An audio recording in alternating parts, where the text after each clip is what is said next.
Did you see the last, or not the last episode, a couple episodes ago, I actually did an episode with the former Blackwater guy? So I watched about half of it last night, actually, just to kind of get prepared and kind of know how these things go for you. Because like I said, I'm podcast illiterate. Like, Yeah. I'm very, very like, I've never even listened to one. Yours was the first one I've ever listened to last night. So It's a growing thing, man. It's a growing content or media, outlet. It's just getting bigger and bigger. totally, yeah. But so did you what'd you think about, because he was a contractor. So you are a contractor, or are you not on a contractor? I mean, I guess you're not on a contract. Technically, I'm still getting, I'm actually still getting paid. Okay. Because we were on ordered departure. So, I mean, but we can get into that here in a minute. But yeah, so I mean, I've got some other stuff because I'm in the Navy Reserve too. So like, I'm probably going to chill on it for a little bit, and then maybe next year when I get back from deployment, might take another job or two. Just kind of getting my feet wet in there, actually. Hearing him talk about Blackwater in like '04 time frame, that's like the early days of contracting. Did it feel a lot different than kind of what your experience was when you went into that world? No, there's a lot of similarities, actually. I found it interesting. He's a Air Force National Guard or Air National Guard, whatever guy. And I thought that was funny because I met, tons of people. It feels like, I was only there this last time for a little over 3 weeks, and I feel like I did a lifetime worth of living, just meeting people and different people. That there were a lot of similarities. Guys, their backgrounds, not what you would expect necessarily. A lot of guys with like no military background that I kind of thought, I'm like, okay, how did you even get into this? Like, how do you fall into this? So that is crazy. Yeah. Well, yeah, I guess we'll start at your beginning, because I'm actually interested in also, you were in the Marines first, you did a tour in the Marine Corps, and you were in Cuba. You did a tour down in Cuba, right? Yeah. How was that? Because I remember when I was a boot, I met some infantry guy who did a tour in Cuba. I didn't really ask him any questions because he was a corporal and I was a PFC. But I always wondered, like, that's an interesting thing because you guys are part of like the security detachment and stuff down there, right? Is that how that works? Yeah. So, I mean, I guess get started there. So like so 2001, obviously, September 11th, I'm sure we're kind of similar story there. Like, you see that happen, and then just out of high school, been out of high school for a couple of years, wasn't really doing anything. And, mom started leaving brochures around after I had a couple parties at the house. Yeah. So, I figured I needed to do something meaningful. So got this itch and said, you know what, I'm going down to the recruiters and just see what's up. And I can remember I went down to the recruiters, and, they're all there in a row. You got the Navy, the Army, the Marines, all of them, Air Force, all right there in the row. And I can remember I looked at the Navy, and my dad is a Navy guy, grandfather's a Navy guy, and I thought, no, that's gay. I'm not doing that. And so I was like, then I go, well, look at the Army, and I see the two Army guys sitting outside the front, and they're both eating Big Macs, and they just look like, total bag nasties. And I was like, no, can't do that either. So I was like, you know what, Marine over there, he looks pretty good in his chucks. So I'm like, I gotta go check this out. So I went in and I said, you know what, like, I want to go now.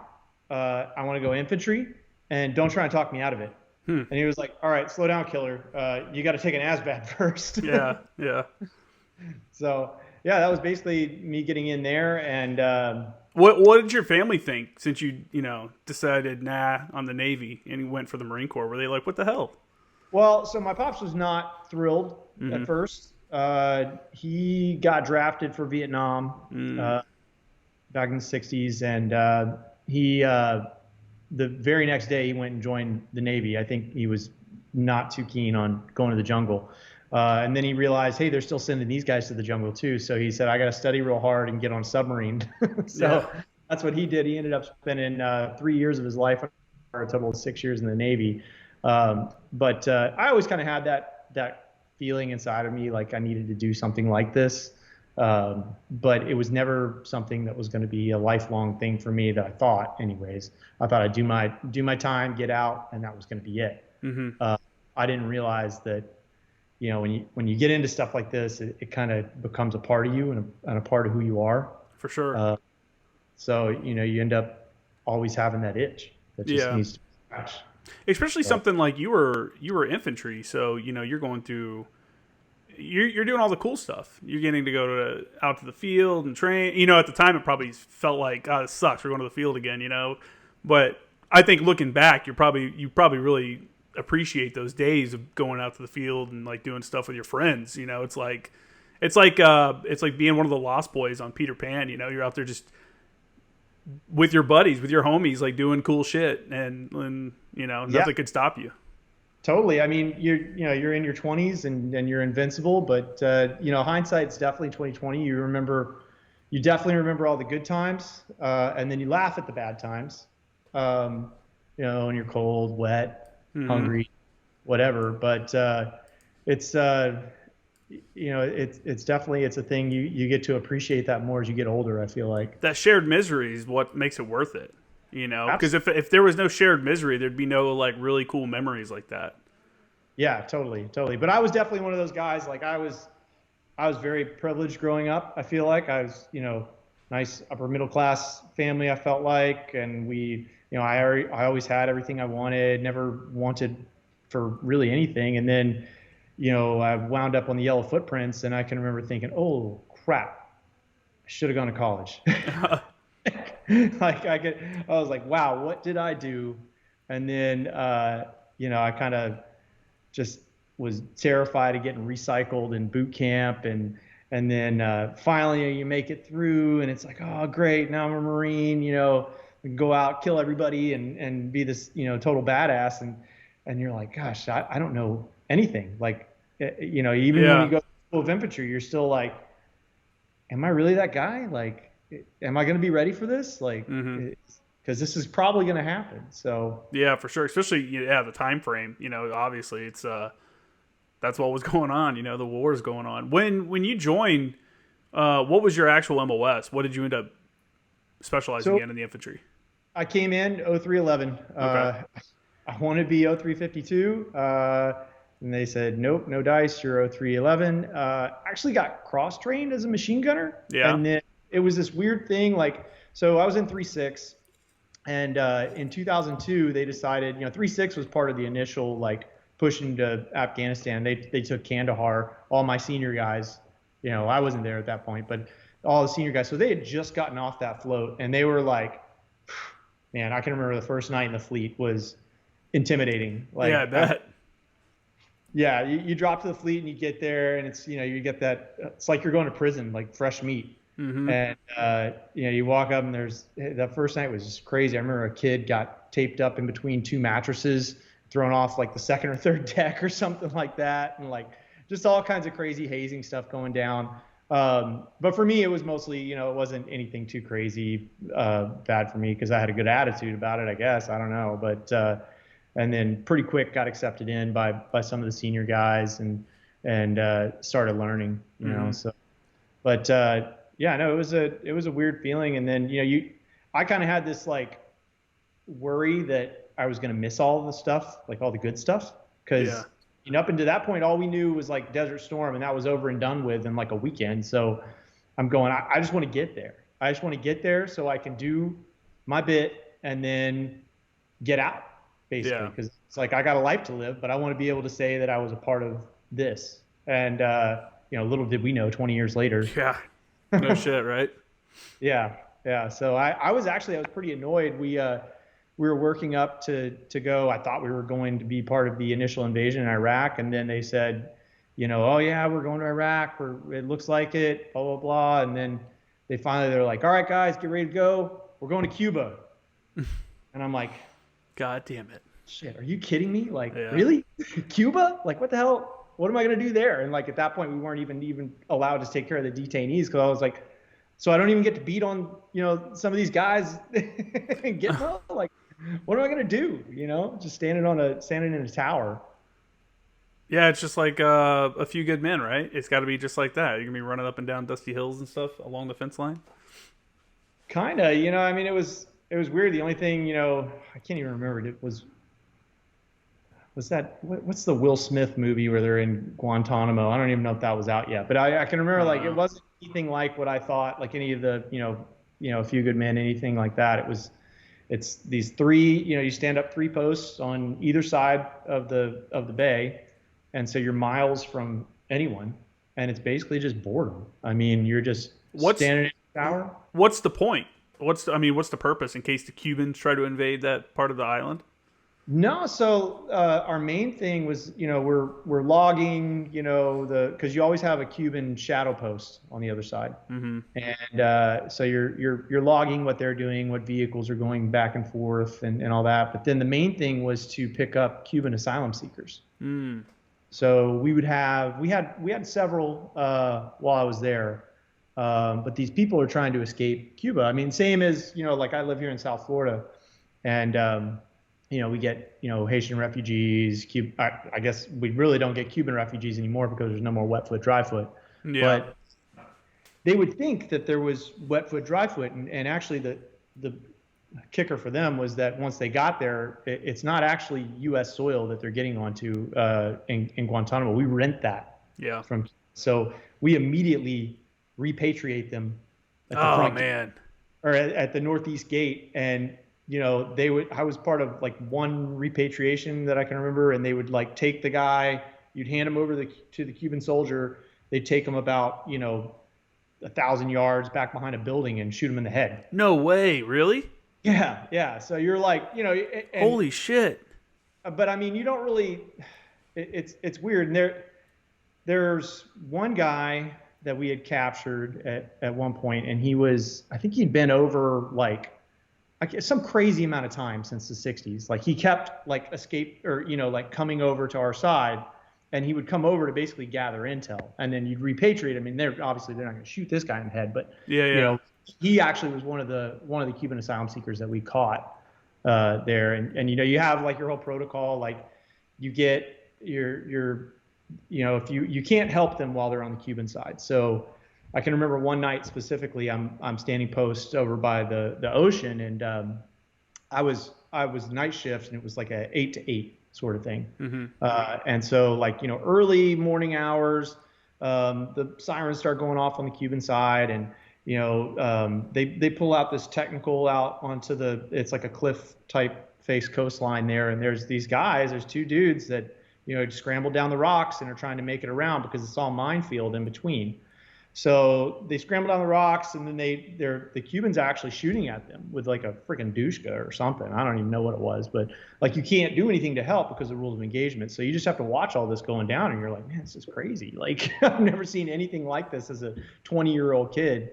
And they swam out to sea a little bit and they drifted over to our side finally. And so the Cubans, they know the game. They quit and they go away. But the Coast Guard fished these guys out. I'd finally come off shift by this point, and I was on the react force. And so I got to turn right back around and go right out there and pick up the one guy that they were able to pick out of the water. I think the other guy died. I don't even know. But it was some dude. And the funny thing is that these Cubans, they think that, when they get to the U.S. side, they have all these rumors. They're like, oh, they'll give you new clothes, they'll give you new everything. And I don't know if it was that or if it was just because this guy was like in the ocean and drowning. But he comes up and he's just wearing a purple Speedo, basically, purple briefs. Oh, man. And so like we get this guy, put a sandbag over his head. We were still allowed to do that back then. And put him in the back of a high-back Humvee and transport him back. And now we got to wait on Bob. There was a guy, Bob, who I guess was like the CIA officer there, who takes him and questions him and makes sure that he's, not a political asylum seeker or whatever he is. Mm-hmm. And then after that, they determine, okay, a couple days, and they say, okay, we were either taking this guy or we're going to repatriate him. So, but that was the first guy I ever got to hold a gun to his head. That's crazy, dude. I knew that people tried to escape Cuba and stuff like that, but I didn't know shit like that happened. You know what I'm saying? Like, that's insane. I've never heard that before. Yeah, it was one of those ones where you're like, oh crap, going to Cuba. Nothing cool is going to happen in Cuba. And the whole time you're there, like I can remember watching because I was there from I think December '02 into like April of '03 or something like that. Mm-hmm. And yeah, I watched the invasion of Iraq on TV in my room. You had a nice like apartment style room with one roommate and Yeah. pretty good living, to be honest with you. It wasn't bad at all. I mean, it was my deployments kind of just steadily got worse like as I went. So when you're there, like, can you do anything? I mean, so let me start off by saying, man, I have a lot of questions now because that's pretty wild. So I can see why people continue to come, because if the people that come over are just getting killed, then the other people don't realize they didn't make it anywhere. So No. that could be, I mean, because you would wonder, like, why would they keep coming if they're going to get killed because of they're doing it? But I could see that. Is someone like that you watch get attacked, like where they try to kill them? They're not going to repatriate someone like that, though, would they? I mean, because that's obviously they're going to get killed as soon as they hand them over. Well, I mean, that's just kind of like the way our laws are, I guess. That's I mean, crazy. there's no wet foot, dry foot in Guantanamo, or now there's not any. Do you want to explain what the wet foot, dry foot thing is? So for people that may not understand. Yeah, that was the policy back during that time, and I think it's been since the '80s, since the whole.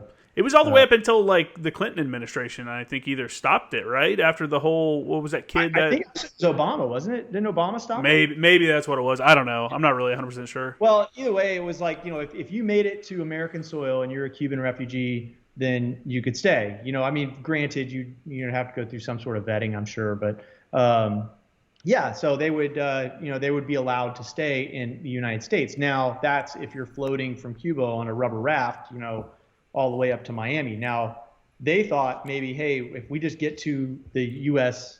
Naval base in Guantanamo, then that's, they thought they would be able to get the wet foot, dry foot thing, but that was not the case. Mm-hmm. So, or at least as far as I know, as a 20-year-old Marine. Yeah, as much as you know at that point in your career. Yeah. Yeah, you know very little about the world anyway, so. Man, that's what it's hard. It's hard for me, like when I got out and I went to college, it was hard for me to hear some of the college students talk about how bad the U.S. is and how we have no culture and we have, just make it out like we're horrible. And I'm like, bro, there are people literally trying to escape other countries and getting killed in the process to make it here because it's so great.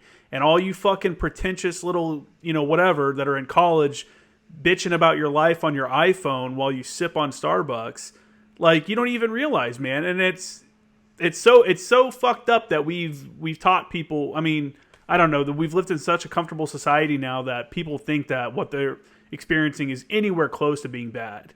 Like I saw on your thing too, you've been to Djibouti, so you've probably seen the refugee camps out there and like really actually starving people. Like it's just crazy. It was pretty. That was early on too. That was in 2003, so there wasn't much there. Like, I mean, today I talked to some of the sailors in my unit. They're like, "Oh, I just got back from Djibouti and had a good time," and this and that. I'm like, "We had a tent city." Yeah. No, don't get me wrong. I had a good time there too. There were some good times. We had a cantina and another little bar that the SOCOM guys had set up. But it was different, man. We could go out in town still. Like we were doing something called Viper patrols, which was like a vehicle patrol. It was just 2 Humvees, and we went out and mixed it up a little bit with that. But that's then, awesome. Yeah, it was a cool experience. But you talk about the refugee camps. We went to a couple of orphanages over there, and I can remember telling my parents, like at the time, and my fiance, who's now my wife, but I'm like, everything that you see, like people don't understand, because when you see bad stuff, okay, that's just bad stuff that I've seen on TV. Mm-hmm. I've seen that on the news. It's not real to you yet. Right. And then when you're actually there and you're in one of these orphanages, they took us out and let us it was some sort of like convent place or something like that. They had all these babies named Muhammad and you could feed them. So. Oh, really?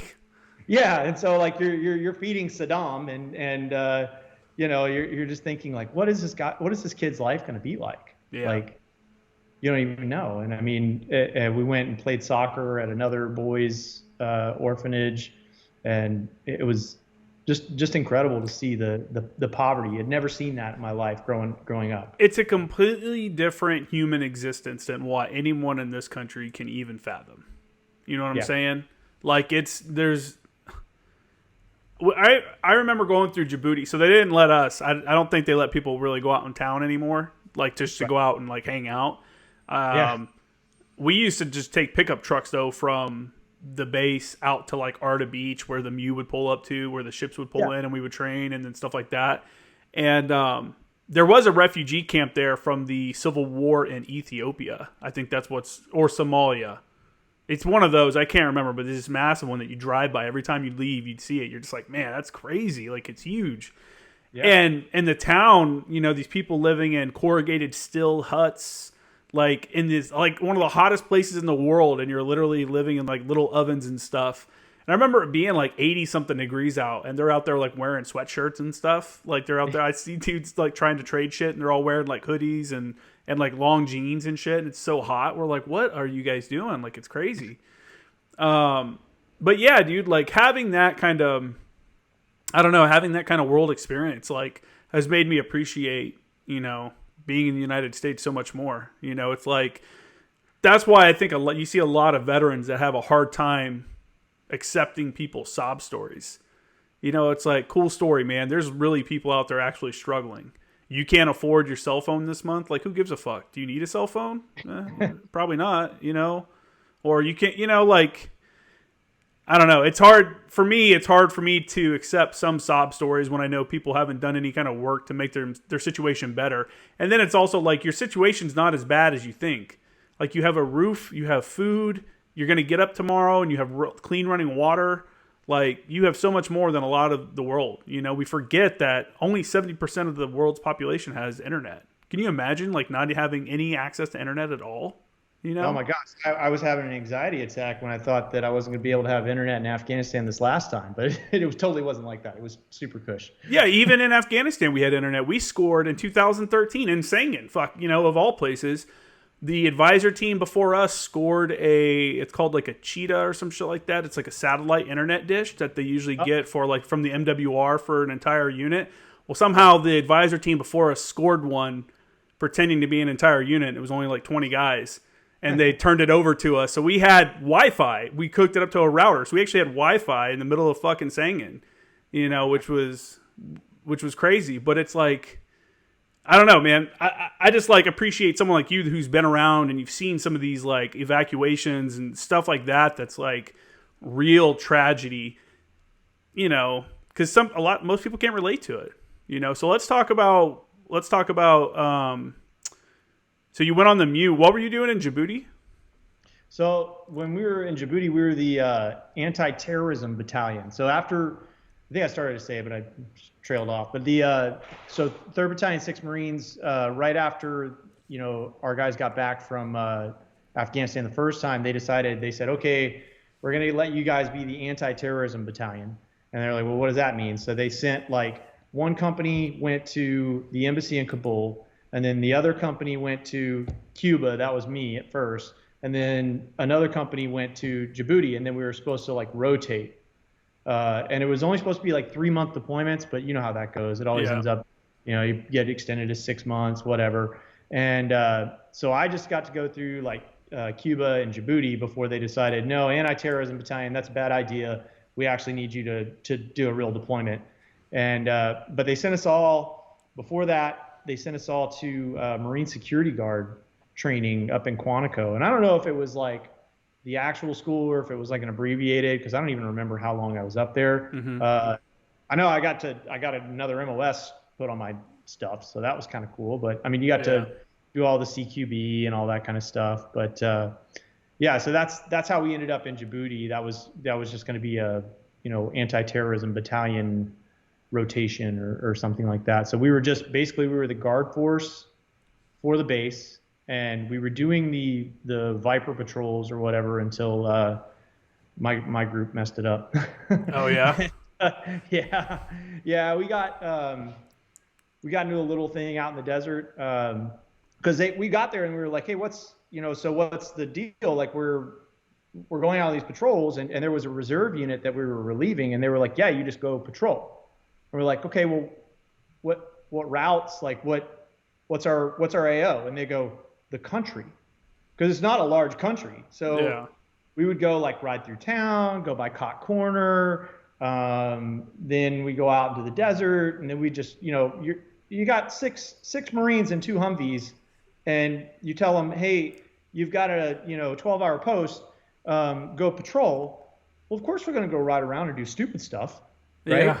And so like we go out and sit on top of this hill and watch people in the villages with their MVGs, and one night we were out there and we are sitting on top of this hill, and you're looking over like the expanse of the desert, and you could see there's some train tracks that run through, and we see the trains come through, and then there's a vehicle that comes up, and it's way off in the distance, and so we're watching it, and we see the train stops in the middle of the desert, and so we're like, well, that's kind of interesting. It's never done that before. Since been here, and so we keep watching it, and then the truck was out there to meet them, and we're like, it looks like they're offloading stuff. Can't really tell, so we're like, hey, let's sneak down there and see what we can get into, right? So we start barreling down this hill, blackout driving.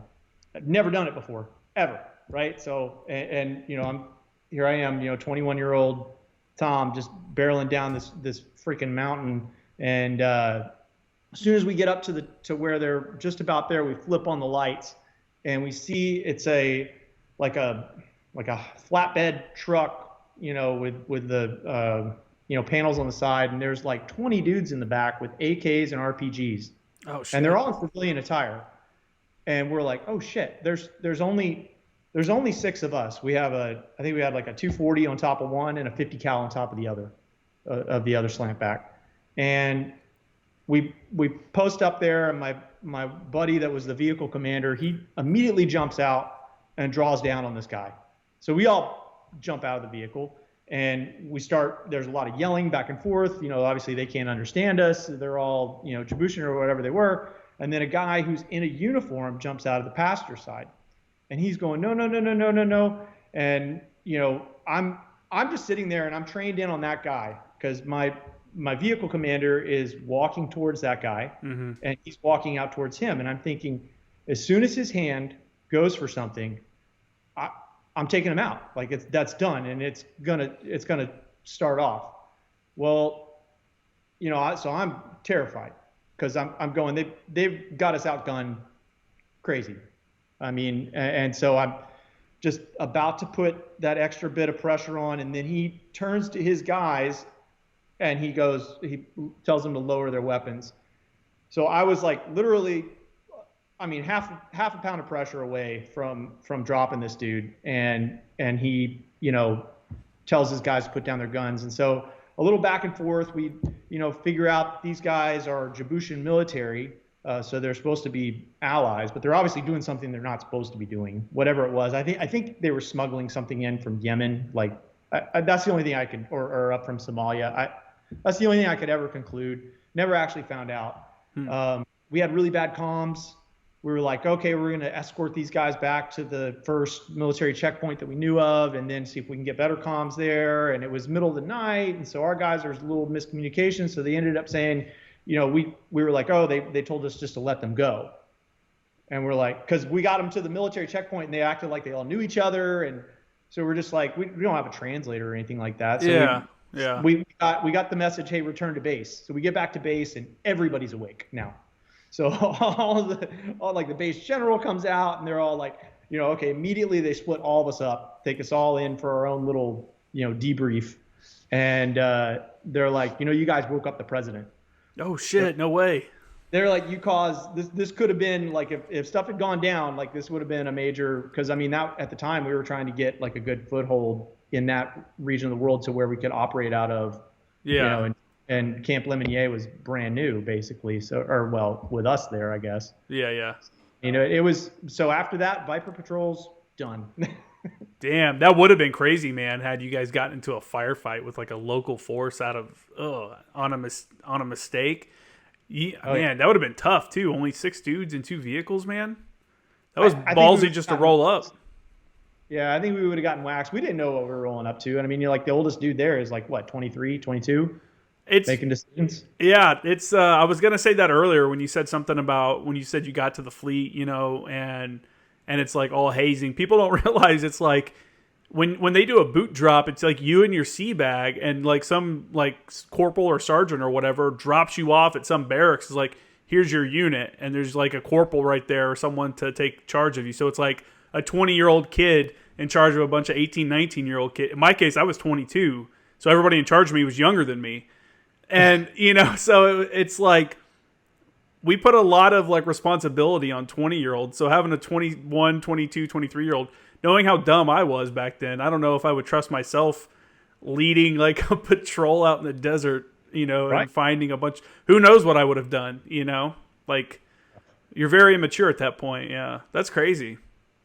Yeah, you're forced to grow up pretty quick. I see it now, like a lot of this, the millennial culture and stuff like that, and especially working as a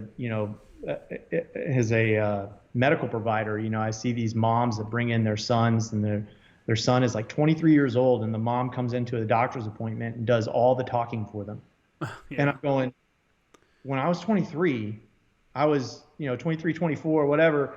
I was, or no, 22. I was already in Afghanistan and doing a job. So You're like, forced to grow up, yeah. Separating from your parents. That's why college is a big deal, I think. Not necessarily because you got to go and get like whatever bullshit they're going to teach you, because a lot of it is bullshit. But getting that break from your family and like being forced into an unknown situation where you kind of have to survive on your own. You know what I'm saying? right. It's like you're responsible for yourself at that point. When you're in college or whatever, it's just like being in the military in that aspect where you don't have family. You're not going to your buddy's house because you're having a bad day. You're not going to mom's house to get a home cooked meal. You're going to go back to your fucking barracks room and clean that bitch because it wasn't clean enough. Like that's your life now. And I don't know. It's great though because people walk away from.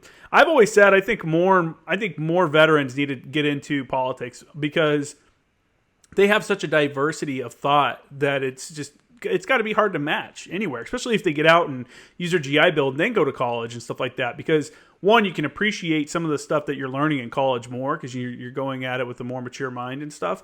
But you also have that world experience, like you've been to Cuba, you've seen like actual regime in charge in Cuba.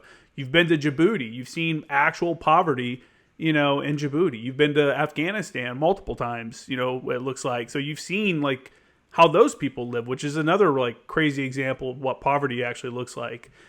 I just think, and then you're exposed to, I mean, you could attest to this. The people within your fire team or your squad or your platoon are from all over the place. Either all corners of the country, so you're getting this like diversity of thought from different states and different regions of the country. But I remember when I first got to the fleet, I had a kid in my platoon that was from Jamaica. We ended up getting another kid that was from, what country was that? I had a kid from China, that I was in. So it's like these people that aren't even from the U.S. that you're getting to interact with and kind of discuss how things are there versus here and stuff like that. It's hard to beat that kind of experience any job in the country, Definitely. Yeah. I've done a little bit of traveling before I went in the military, but I never experienced anything like that. And I remember my dad telling me right before I went in, he's like, you're going to see a cross section of society that's just more diverse than you've ever seen throughout your life so far. And he's like, and you're going to have some of the biggest idiots in charge of you, and you're going to wonder why the hell did I do this? Yeah. Well, so you're now an officer, a reserve officer. Here's a question I posed to someone a couple episodes back. In 2021, with the vast amount of information I can get off my phone and YouTube and everywhere else, and even when you go to college, you're getting information. It's like, hey, your assignment's to watch this YouTube video, and then we're going to talk about it. Mm-hmm. Do you think there's still there should be a requirement for officers to have a 4-year degree from school? Is it worth it anymore? I mean, I can remember when I graduated, or when I graduated, I didn't actually go to any real graduation or anything like that. When I got my 4-year degree, it was all online. And so, I mean, for the most part, it's online. And so I can remember thinking, I'm like, what is this? This is just a, it really is a piece of paper. Like it was just, I had, the means to pay and the, just the time of putting in the time of going to these courses and doing my little, oh, you're going to do a discussion post here and you're going to make sure you respond 3 times and, all this stuff. And it has to be at least 5 words or, whatever it was. And then I'm thinking, did I really learn anything? Like, I feel like I learned a little bit, but did it make me more, I guess in the military mindset, did it make me more capable of leading? And I think that a lot of, officer training, at least in the Navy, that's the only thing I can speak to. At officer development school, you're not really being taught, a lot. You're being taught customs and courtesies and things like that, but you're also being taught how to be a leader and how to, make that transition as a person from just, following and doing things, just to take care of yourself to, hey, you need to have that mindset of taking care of other people. And I don't know if it's something where we need to change, hey, everybody needs to be like a Mustang officer. Cause I definitely, I rely heavily on the interactions and the things I had as just a team leader.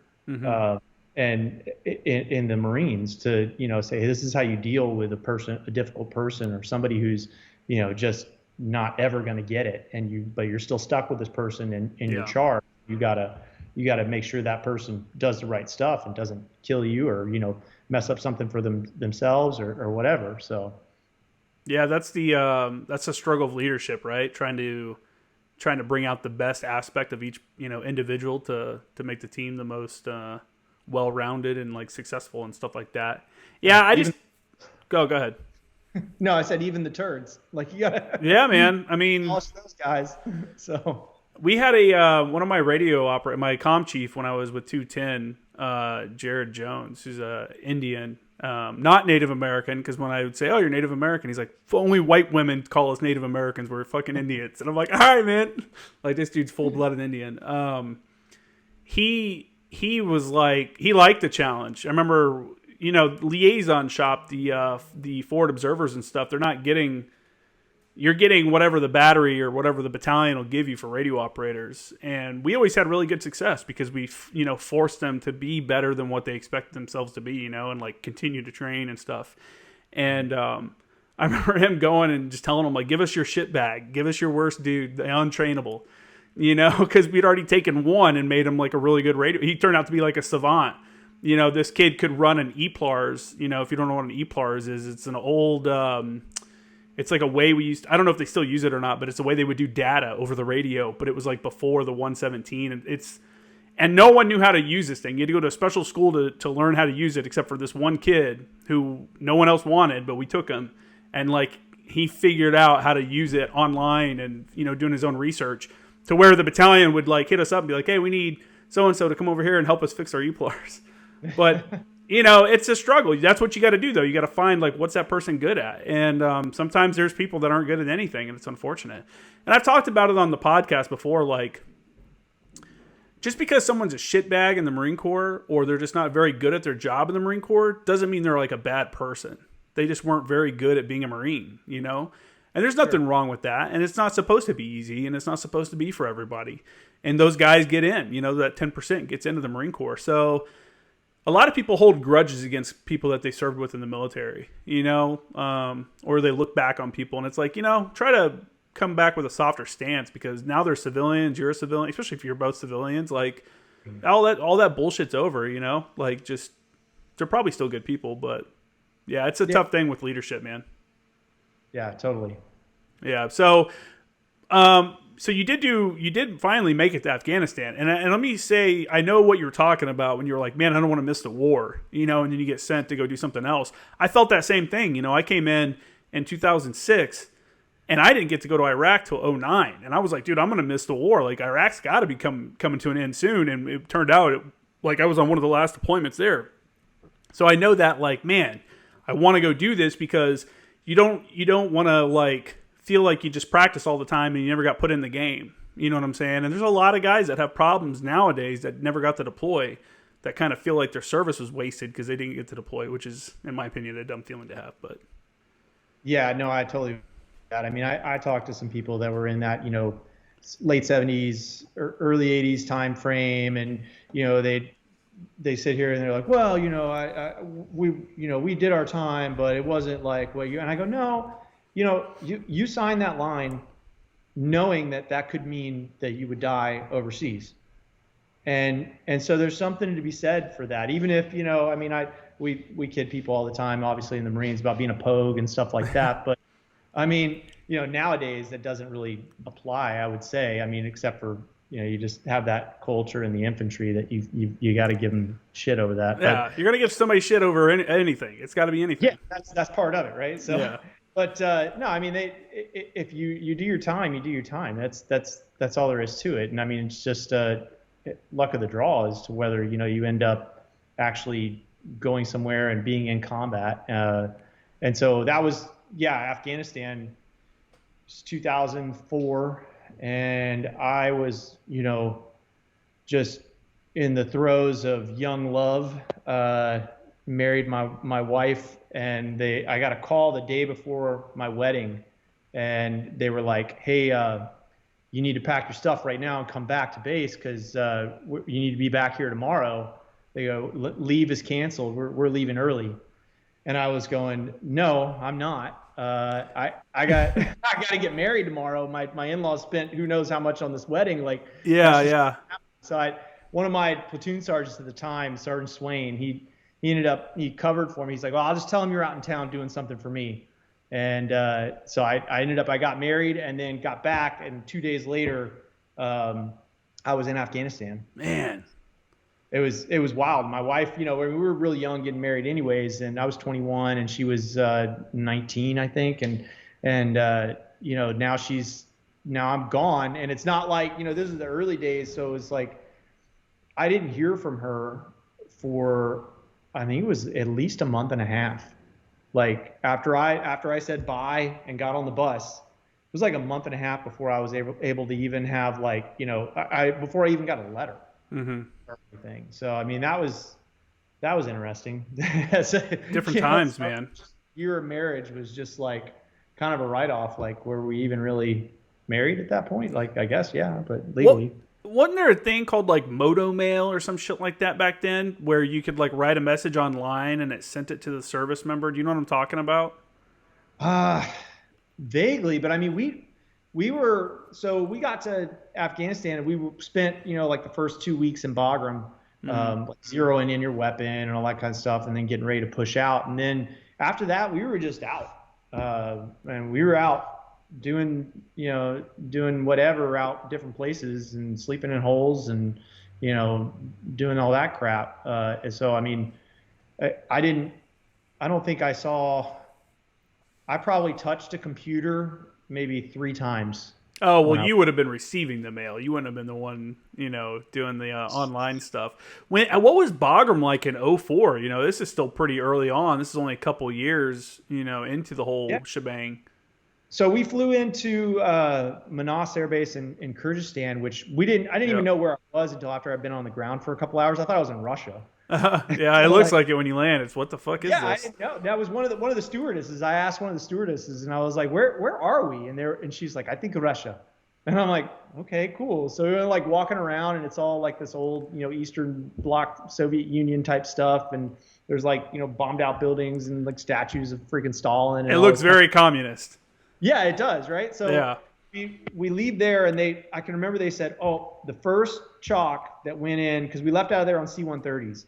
And so they were like, oh, okay, the first chalk, when they flew in, they got shot at. They didn't say how they got shot at. I think it was like indirect fire, like, rockets or something like that. So they go, okay, we're going to have to do combat entry, combat landing or something. I don't even know. So then I'm like, well, we don't have any ammo. Like, what? And so they issued everybody 10 rounds.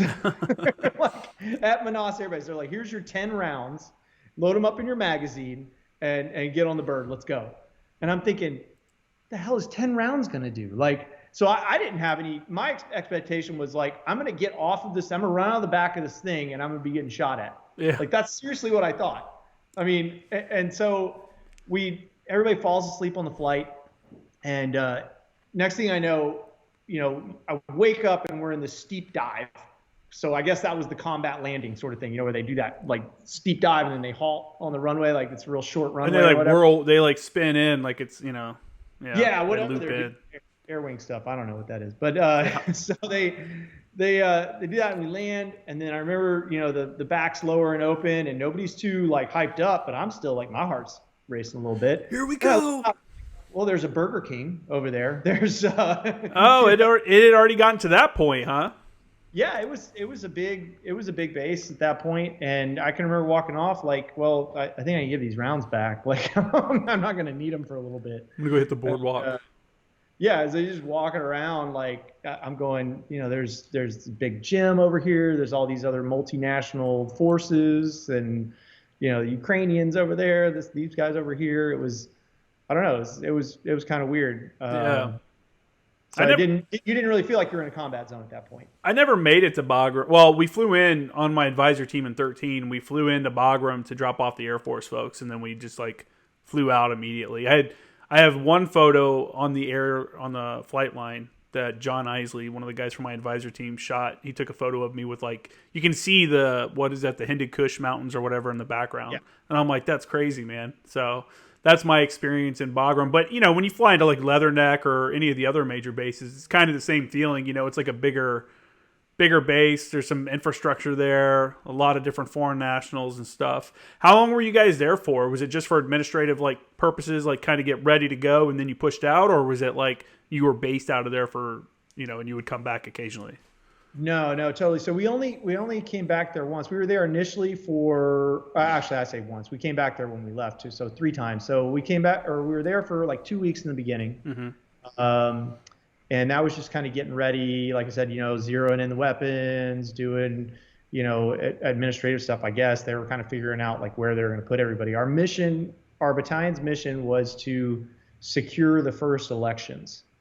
So that was where they put Hamid Karzai in or whatever. We were supposed to secure all the polling sites and do all that. So we went there for that, and then I can remember about halfway through, I think we came back for like, I can't remember, it was like a week or a little less than that. It was maybe like a few days, and that was our R&R period, was go to Bagram for R&R. So, but yeah, mostly I spent first little bit was in Sarobi, which is east of Kabul, about halfway between Kabul and Jalalabad, and then we went down to, I say down south, but it was south for me, down to Ghazni.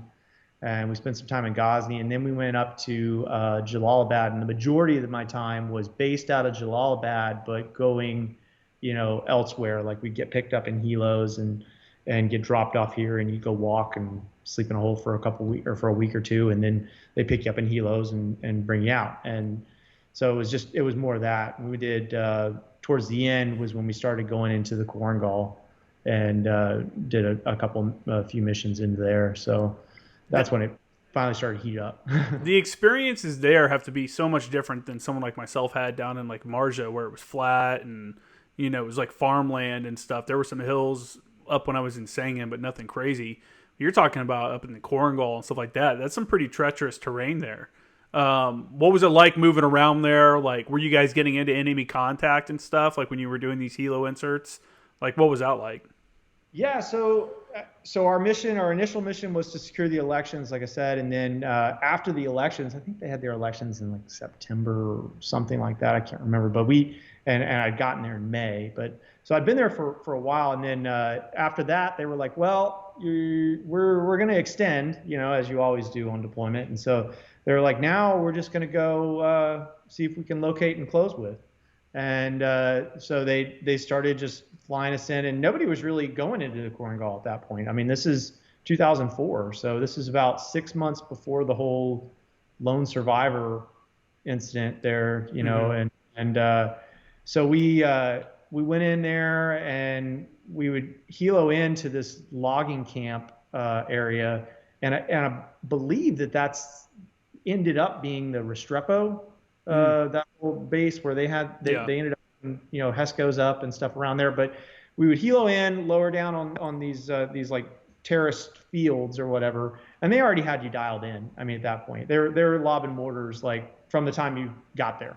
So then you had like a 2-hour hike up this mountain to get to the logging camp, and there's indirect fire coming, pretty much the whole time. But you're not at that point in your deployment. You're kind of like indirect fire, whatever, it's no big deal.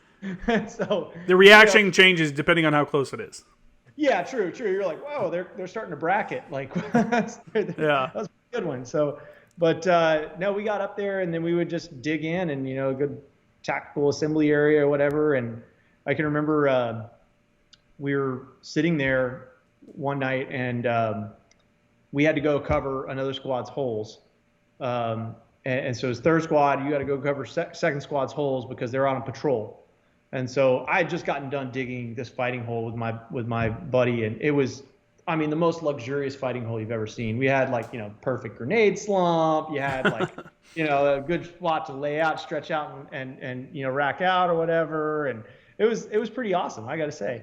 And so we moved down to this other fighting hole, and we're sitting there, and I see this flash, and here comes this Chinese rocket screaming in. And I mean, it was just, I could feel the heat as it went over our heads. I mean, it was that low, and it goes back and it blows the hell out of my hole. Oh man.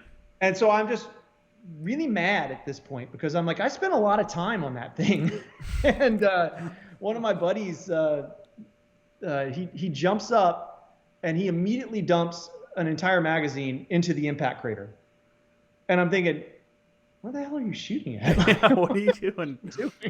And then it just it lit off after that. And then we started, shooting. And I can remember even asking, like, it was so weird. Like, I'm just like, I asked my squad leader who was right there with me, and he's shooting. And I'm like, dude, what are you shooting at? Like, he was shooting at another ridge line. Yeah. And the tracers coming in at us too. And I'm like, I don't even know where we're shooting. What are we shooting at? And he's like, I don't know, man, just shoot.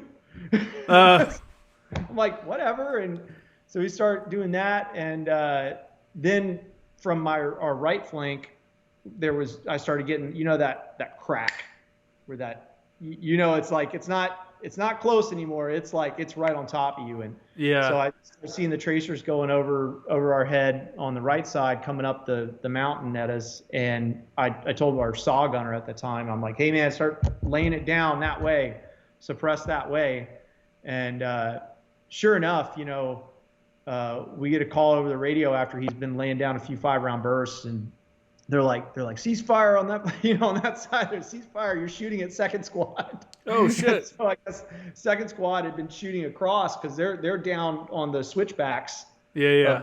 Trail, and they were shooting across, so it was like coming across us, and just got all. I mean, the terrain just makes it very confusing because there's so many pine trees, you can't see anything, and there's just. It was nuts. What was your role? Were you at this point? I mean, what were you, a corporal or sergeant? No, so I was still Lance Cooley. Okay.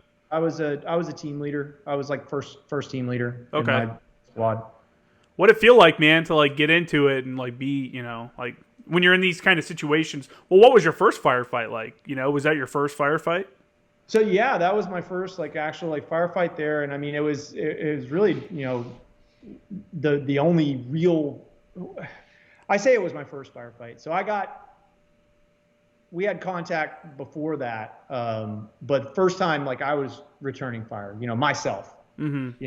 and thinking okay, directing things and doing things like that, because everything the other times are so over and done with so quick. You're just that's what was that? Does that qualify? Yeah, because they don't want to stand and fight. They try to pop off a few shots and get out of there because they know that we're going to turn around with multiple machine guns and shit and fuck them up. Yeah, so the shoot and scoot was real. I mean, that was most of our contact through that. I got knocked down by a RPG a few months before that. Some little 17-year-old kid stuffed a bunch of wet rags in the back of it to make it go further than it make it shoot. That's a thing? Yeah, I guess you can increase the effective range of an RPG by stuffing wet rags in the back. I don't know, but Jesus, who knows if that's true? I don't know. That's just what I was told. So, but it was the feeling of I guess, combat. I mean, you don't, it's, you think that it's going to be much more intense and terrifying, but really it's the lead up. That's kind of what, is a little bit more, and the boredom before. Yeah. And then when it's actually happening, you're just like, is this really happening? And you Yeah. don't even realize until it's done. And it seems like it goes by a lot quicker, like it doesn't feel like it lasts very long, but it could have lasted like many minutes or, longer. It's, yeah, everything changes when you're in it. You're like, this, and what, like you were talking about before, that noise, you can tell when it's like super close to you. That's something you don't forget either. When you have a round come super close, it's like, oh shit, like that was real close. That's a weird sound. I heard it one time. I was watching a video on Instagram, and whoever was recording the video had like a good mic or something, and they were getting shot at. And I heard that sound. I was like, oh shit. Like it kind of made, yeah, dude, it kind of made me like, oh fuck, dude, that was like legit. Like they almost got shot right there. Like, yeah, that's some theory. I think that's why they make you pull pits in boot camp. Yeah, to get used to it. It's got to be, right? Yeah, it has to be. That cracking noise, getting shot at, and you can kind of tell if it's over. It's funny when you're in the pits, you can tell, like, you get to know where rounds hit. You're like, that's like a couple targets down. That's a little bit farther away. You start getting used to it. It's got to be part of the training. So you said you got knocked down by an RPG. What was that like? So we were out in a valley, I think it was called De La Shah or something like that. It was close to the Pakistan border, and we're around Red Crescent Station. Mm-hmm. And so it was kind of like a soup bowl, because we were on top of like a mesa, and then around us there's like, ridge line all around us, like maybe 600 meters away. Mm-hmm. And so we had dug in all on kind of like the cliff face type stuff around that mesa, and we're getting ready to go out on patrol. It was around midnight. And we had gathered up, and there was a pretty good moonlight that night. So we were silhouetted like crazy, I'm sure. And we were kind of checking each other's gear, the things you do pre-patrol. And next thing I know, I see a flash, kind of same as that rocket, and I see this RPG come spiraling in right dead in line with us. There was about 8 or 9 of us in the squad they're standing right there. And it impacted, we were standing on the edge of of the cliff there, and it impacted probably about 5 feet down or so, 5 or 10 feet down on the cliff. So the blast was shielded largely, but it knocked, at least half of us, from what I remember. It knocked half of us to the ground, and you get that, it's just high pitched thing, and it actually ruptured both my eardrums. I remember I had like blood coming down from my ears, but I can remember I jumped up, and I'm thinking, it was just so quiet right after that. And I jumped up and I said, that was for us. Get to your hole. and everybody's like, no shit, that was for us. Who else would it be for? Yeah. Like, the stupid things that go through your head, like right after something like that happens. And so we just ran back to our holes. And I remember I had an Illume loaded up in my 203, and I was getting ready to fire that off. But then I'm like, nothing else is happening. Like there was no other fire. There was no nothing. And then we just kind of sat there for the next 30 minutes before they said, hey, third squad, you guys still need to go out on patrol. That patrol ain't going to do itself. Come on now. Yeah, exactly. That's it, man. That's being overseas too. Like, all right, well, that incident's over with. Nothing else seems to come from it. So let's get on with what we were doing. Exactly. Keep on with the plan of the day, I guess. Man. Crazy times, dude. So after all of this, why'd you decide you wanted to get out and move on to other things? So after like a lot of guys back then, you get that, oh, I hate this. I hate having to, because the deployments were not bad. Like they steadily got worse, but you started going, well, do I really want to deploy again?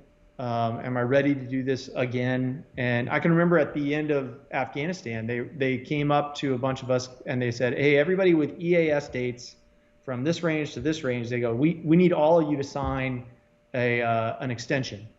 And I'm like, excuse me? No, I don't think I'm signing an extension on my contract. And they said, no, because you need to have 3 months more so you can deploy with us again when we go to Iraq next year. Yeah.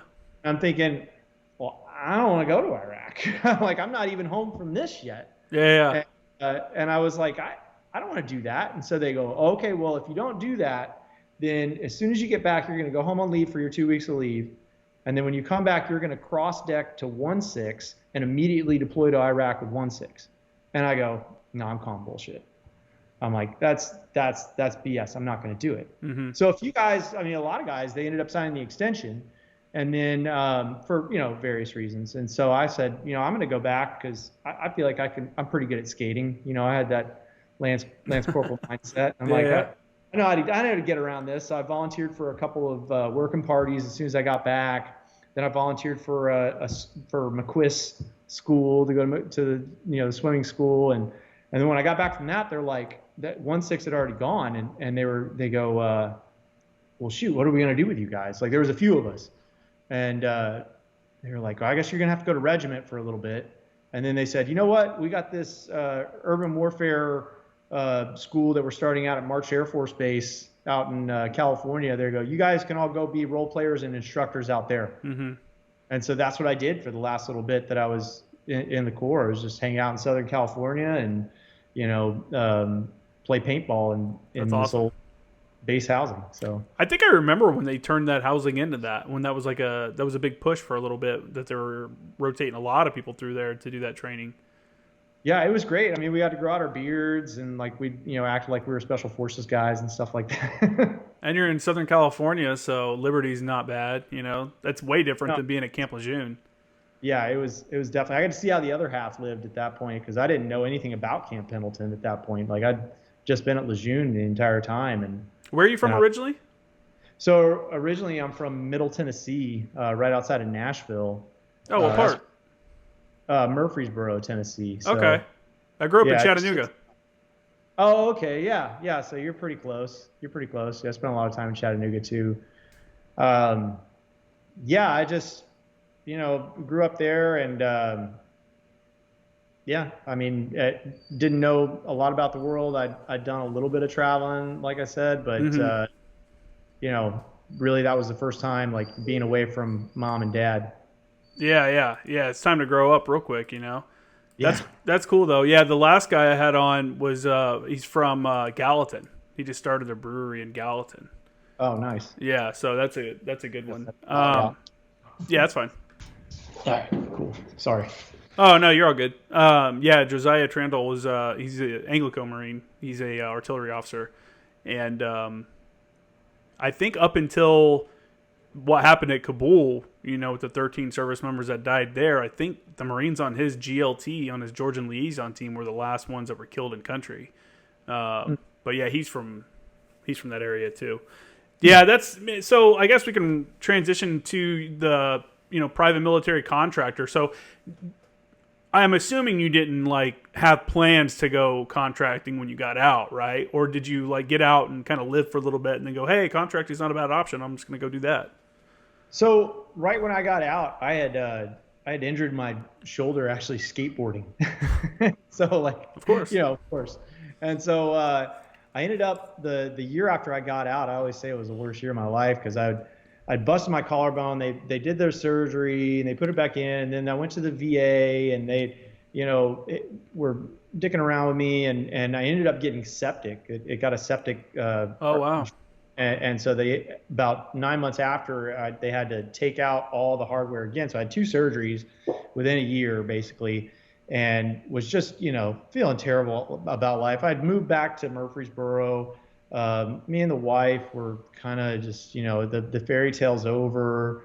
You're not, this guy that I'm waiting on anymore. So, marriage got a little rocky and stuff like that. So finally after that, I said, I was working in a factory, actually. I was working building 50 caliber, the Barrett 50 cal. Oh, wow. Cool. And I actually graduated with Ronnie Barrett's daughter. I graduated from high school with her. Oh, that's crazy. So I got a job there, and I hated it. Hated everything about it. Really? It was, yeah. And I was going to school, but I'm like, I don't want to live here. I'm like, we need to go someplace where there's sunshine, where they're surf. I wanted to go to Hawaii, but she said it was too far away from family. So we were like, you know what? Let's get out a map of Florida and find a place. And so we just kind of did one of these, and landed here where we are right now. But I had any thought about, contracting or anything military again. I was kind of sworn off to it, to be honest with you. I was like, I'm done with that part of my life. I've done it. That's it. Mm-hmm. I don't really want to carry a gun anymore. And so yeah, I came to South Florida and I said, you know what? I just want to go to school and I want to work at a surf shop. So that's what I did. I got a job at a surf shop and I grew a mohawk out to here and like was like, yeah, this is That's life. awesome. And This is me now. Oh yeah, it was the new me for a time. And then you start to miss that brotherhood. You miss the everything, like you said, when you look at people that have never really experienced, the things that you experience overseas, and you just go, you just don't get it. So you have this chip on your shoulder all the time. And I remember just being angry all the time and going, and nothing that I was doing really mattered anymore, because it wasn't, like, not necessarily that you just want to be out there to help people, but you want to do something that you could be proud of. So I ended up, there was a bunch of guys coming into the surf shop, and they were always like, oh, I'm going to my house in Costa Rica next week and I'm going to be there for a month. And I'm like, man, what do you do for a living? And they're like, oh, we're firemen. And I'm like, you could do that as a fire? Like, what's the schedule like? And so they told me, and I'm like, holy crap. They're like, yeah, you just do a few swaps and then you can be off for like a month. Mm-hmm. And I'm like, well, shit, I guess I'm going to be a fireman. And so I ended up going to EMT school and paramedic school, and then trying to get a job as a fireman. And I ended up working for the local fire department here for 6 years. I'm surprised by how long it takes in some localities to get onto a fire department. What was the hiring process like for you? So what I was told when I started the whole path down that, I was, hey, it's going to be, you're going to be a shoo-in because you got the military experience. They're like, you're going to walk on, you're going to write your ticket wherever you want to go. And the reality of it was, we hit 2008 and there was the huge, real estate bubble, and the markets crashed like that. They said all the municipalities have gone into a hiring freeze. So about halfway through Fire Academy, they came in and they were like, hey guys, that was, September 2008. They were like, bad news. You want to apply everywhere in the country just to get your foot in the door somewhere, because you ain't getting hired here. And I remember thinking, crap, I've just gone through and I've spent part of my GI Bill on this, thinking, okay, this is, because, GI Bill at that time didn't take you all the way. Like, it was Chapter 33. It was like, you could pay for 3 years of school, but it's not going to take you to a 4-year degree. Yeah. And I'm thinking, oh crap, so what am I going to do now? And I got out of Fire Academy, and somebody told me, oh, the nuclear power plant down the road, their fire brigade is hiring. And so they go, we know somebody, we'll hook you up with them and you can start working for them. And I go, okay. So I go to the power plant and I'm signing, doing all the application process. And I asked the lady, what do I put down here? Do I put fire brigade, firefighter? She goes, oh, this isn't for firefighting. This is for security guard. And I'm like, crap. And she goes, well, do you have any security experience? It's like, yeah. And I go, how much does it pay? And so she tells me, and I'm like, all right, I guess I'll do this. So I ended up doing that for not very long, for like a few months. It was pretty cool, actually. You get to shoot all day, and they had their own range out there, and but it was just more like standing posts and stuff. So I was like, I went to school to be a fireman. So I just said, you know what, the fire department that I wanted was hiring. I quit that job that day because they weren't going to let me have the time off to go and do the things you needed to do to get on with the fire department. And I said, you know what, I'm going to quit because I don't really want to do this. Yeah. I want to be in the fire department. So I did it, and thank God I was able to get on with them. Yeah. And then 6 months, maybe. Yeah. Yeah, it's a process, man. Like I said, I didn't know, like in some of these places, it takes, sometimes over a year, for law enforcement or fire background, because there's so many people applying and testing. And yeah, people are like, if your number doesn't come up, if you're not high enough in the numbers after the testing, then you might, there's this whole thing. I'm like, oh shit! Like I thought it was just not just show up and sign up, but like I didn't think it would take months to over a year in some places to get that done. That's crazy. I didn't even know it was something you could do to make money. I mean, growing up in Tennessee, it was like it's all volunteer departments and stuff. Like there's no professional firefighters where we were. There's a lot in Indiana too. Yeah. Yeah, I didn't even know it was a thing. And I mean, I like the whole medical side of stuff too was the different thing because you have to be dual certified here in Florida, and so you know I had to go to EMT school and then go to paramedics. And then I was like, hey, this is kind of cool stuff. I kind of like this. It's interesting. So yeah, I remember one of my buddies was applying to the Chicago Fire Department, and that one was like a difficult, trying to get into it. Just a long process. How was the medical training, man? Like, you were in like early 2000s. How was the medical training in the Marine Corps compared to like what you started getting like legitimate medical training as an EMT and stuff in the real world? So there's basically none. Yeah. I can remember, our med kits were like so just out of date and like, all the freaking iodine tablets were all like stuck together in there. And then you didn't have, there was like, maybe you had like one bandage you put on your flak right here and that was it. And then, I can remember I asked my wife, I'm like, hey, somebody told me this was a good idea. They were like, hey, bring a bunch of tampons with you to have in your aid kit so that if you get shot, you can just shove a tampon in it and that'll plug up the hole. And I'm like, oh, that's a really good idea. So there was like back then in those days, really medical wise, I don't even think we carried tourniquets with us. That's crazy. I think we would go out with like 3. I think you'd have 3 tourniquets on you all the time.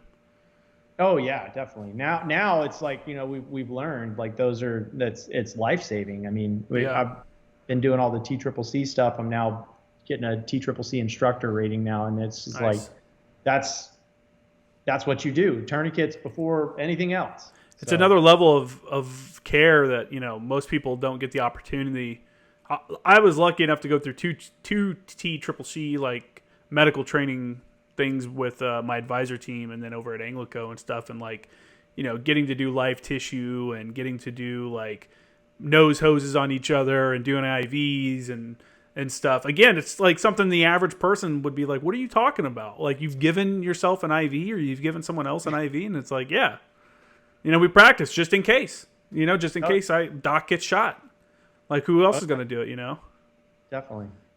Yeah. So medicine has been like, now doing what I do now, it's kind of taken over for me, and that's kind of the main focus.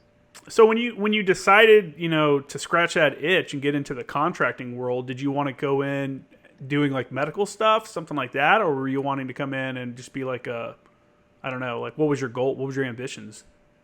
So really, I really just wanted to be a part of it again. I wanted, I'm working here in South Florida and this last year with COVID and all that craziness. And I just got so fed up with corporate medicine.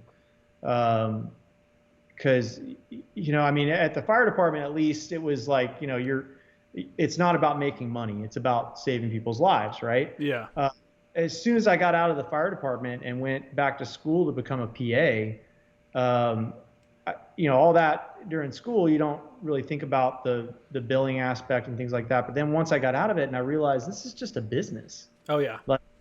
And it's not really about helping as many people as you can, as much as they try to sell it. But it's more about, hey, we got to make our nut this month. So you better order this many tests. You better do this, that, prescribe this medication, even if that person doesn't need it. And so I'm like, I want to get to a place where I can just practice medicine. And I feel like, contracting, I'm going, if I'm going over there, like that's what I'm going over there for. Like, I'm going over there to actually do what I'm trained to do. And so I thought about like the security aspect, and I still think about doing the security aspect with that, because it pays well for that too.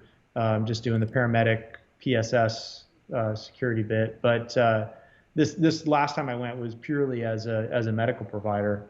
It was like you get to do something that's meaningful, and you get to be a part of history again, which is always cool. Yeah, I don't think many people kind of fully grasp that understanding that it's like, dude, like, especially when I talk to guys that were in the invasion, it's like, dude, you were part of an invading force into another country. Like, you toppled another regime, or a regime. Like, that's historic, and you were part of it. Like, what's that? How does that feel? And it's like you want to know. I don't know. I kind of want some people to like fully understand it more. I don't think some really fully grasp that. They kind of downplay their role in it, and it's like, dude, it doesn't matter what role you played. Like, if you were part of that invasion force, like you were part. Like everybody had a role to play and stuff. So yeah, it's historic getting to do some of these things. For good reasons and bad reasons. Obviously, and you're right. It's nice being in and doing these things and being part of the stuff that you see on the news and stuff, not because it's like because you want to be on the news or anything, but it's like there's no bullshit. You're doing like legitimate stuff. Like all the other bullshit's gone away, and that's what you find in my time and my time overseas. That's why a lot of guys like being on deployments, because there's no bullshit. It's like, hey man, we got a patrol tomorrow, and then the next day we got this patrol, and then we got this mission, and then we're and it's like these are the things I have to do. I go do them. I come back. There's no bills to worry about. There's no phone calls from weirdos hitting me up, or whatever. There's no social media that you're fucking with. It's just no bullshit. It's such a simple life, and it feels like the things you're doing have an actual purpose, And I think again that's why guys get out and have problems, is because everything else just feels like bullshit. You're looking around like, why are you mad? That's bullshit. You're getting upset about something that doesn't matter, or why it's just. So I get that, man. I totally understand that. When you decided to join, so at the beginning I asked you what you thought about the other podcast where we were talking about life in Blackwater, and he was recruited and then started on teams pretty quickly. It sounds like with very little like training or anything like that. It was just like, hey, can you shoot? Okay, let's do our range that we have set up. Okay, you did it. Here's your gun. Here's your flak. We're sending you to Iraq. You were there as a medical person. Is there more like screening, or how you want to talk us through like a more current version of what people can expect if they decide to do the contracting gig? Well, I think the biggest thing for them was like, I joined the Navy, and with the Navy you have to get a security clearance, and you have to go through certain training for them as a medical provider. Mm-hmm. And so I'd just done all that. And so when I put in my application, I was like, yeah, I've got a clearance. I've got TCCC. I've got ATLS. I've got all these certifications. They were like, all right, cool. When can you go? Oh, okay. So they just honor those certificates at face value. Oh yeah, definitely. So like they took all that stuff and were like, okay, yeah. So we have at the time they were the first contract that I was offered was to go to Iraq, and it was they wanted to do, I think it was the first one was Afghanistan, and they were saying, we want you to go full time. We want you to do 120 days there and 30 days home. And I go, well, I don't even know if I'm going to like this yet. I go, is there something more like part-time that I can do? And I go, I don't even know if the Navy's going to let me do this. And at the time, the Navy actually said, no, you can't go. So, which I found out later they weren't actually allowed to say. I don't know. Still working that out. But so I said no to that one, and they go, well, we have backfill ones where guys that are coming back on their 30 days leave, we'll send somebody out there for that 30, 45 days to fill in for them. And I go, great. I want to do one of those. So I said no to that one at first, and then they came to me with one to go to Iraq, and they said, if you can go over for 90 days and then come back for 30, would you be interested in that? And I said, yeah, possibly. And I got the Navy to say yes to that. And so they were working me up for that. And that's when Afghanistan came back into focus. They said, hey, listen, I know you wanted to go just a short-term thing. You're already done with your medical screening, and all your other stuff has been processed. Would you be willing to leave like in a few days to go to Afghanistan? And I was like, for how long? And they go, well, how long do you want to be there? And so I go, well, I could give you a couple months. What year was this? This was just now. Oh, so okay. Jeez. This was just this last summer. This was in June. They said, hey, we need you to go. Like, we needed you there yesterday. Yeah, yeah. And so I said, I was like, all right, cool. And so I, I, signed up for it, and they said, okay, well, wait, we're not leaving as soon as we had said. We've got to, wait a week or something like that. So I was like, okay, I'll wait a week. And then a week goes by, and they go, okay, well, we're probably going to have to wait one more week. And I said, well, I already gave all my jobs, notice that, hey, listen, I'm not going to be here for the next however long. And so they go, okay, well, we'll start paying you now. And I'm like, all right, cool. I'll sit at home and just collect a paycheck. And then they said, yeah. So then they came and they were like, all right, hey, come down. You're leaving like basically in 2 days. And so I'm like, crap, wow, this came up quick. This is really happening. And, I got a young family, a wife, 2 kids. And so that was she was initially, like when I said, okay, I'm going to do this Iraq thing and it's going to be like that, she was very supportive of it. And then when it came down to, hey, I'm doing this and they need me like right this minute, she was kind of like taken back because she went through the entire, pretty much the entire time I was in the Marines, we were together. Yeah. So she went through 2 deployments there. So she's like, oh, it's actually real now. Yeah, yeah. And it didn't help that 2 days before I left, the Navy called up and said, hey, guess what? In April, you're getting mobilized to go to Bahrain for 7 months. So I'm like, okay, well, I'll go to Afghanistan, then come back and have a few months home, and then I got to go to Bahrain, and be out there for forever too. So that didn't help things either. But ended up, went, and I told my wife, I'm like, look, things aren't looking very good in Afghanistan right now. I go, it could be that we go there, and they're like, hey, we got to pop smoke, we got to get out of here. Yeah. And that's what ended up happening basically. So ended up only being there for like 3 weeks. So when you got there, where did you go to? Did you go to Kabul or were you at Bagram? Was Bagram still open at this point? No, so Bagram had just been, I guess demilled, whatever they want to call it. They left in the middle of the night. I mean, so we flew. Kabul was basically the only thing that was left, and there was, I think, less than 600 troops total in the country, period. And I think we were all in Kabul, in and around the embassy. So you fly into Hamid Karzai International Airport, and it's we flew commercial, and I can remember this is my first time really flying commercial into a war zone, and so I flying through Germany and then go down to Dubai, and on the plane from Germany to Dubai, I sat next to this girl, and I wound up, I looked down at her phone and I saw our company's logo on it, and I go, hey, I think we're going to the same place. They were all like OPSEC. Yeah. Don't let anybody know who you are. Don't look like a contractor. Don't, do anything like that. And I was like, I think we're going to the same place. I said, I didn't mean to eavesdrop on you, but I said, are you medical? And she's like, yeah, I'm a paramedic. And I'm like, all right, cool. And she's like, she goes, you ever been to Dubai before? And I was like, no. She goes, well, I've been lots of times. Because she had been doing this for a while. Yeah. And so I'm like, man, I never have had to really go through. I mean, I've been through customs in other places, but never in in the Middle East. And so I was kind of nervous about it. I'm like, man, I know if I'm going to, screw something up and wind up with some Midnight Express experience. And I ended up going and she was kind of shepherding me through. She was like my mom through that. I'm going to show you how this is done, little guy. And so that's cool. We get through there and we end up in Dubai, and they rip my bag apart, because I forgot that I had this modem in there that you need to have internet over there. And so I was like, oh my God, I am going to go to jail. I fucked up. Yeah. But then she had upgrade points that were about to expire. So she's like, hey, do you want to fly first class when we go to Kabul? And I'm like, hell yeah, I've never flown first class. So the first time me flying first class in my life was on Emirates Airways into Kabul, and they're serving me champagne and freaking beers and stuff like that. I'm like, hey, I'm going to go into Kabul. I'm going to be bombed. This isn't good. I should probably slow down. Yeah, right. Yeah, this isn't your normal flight to a job. Right.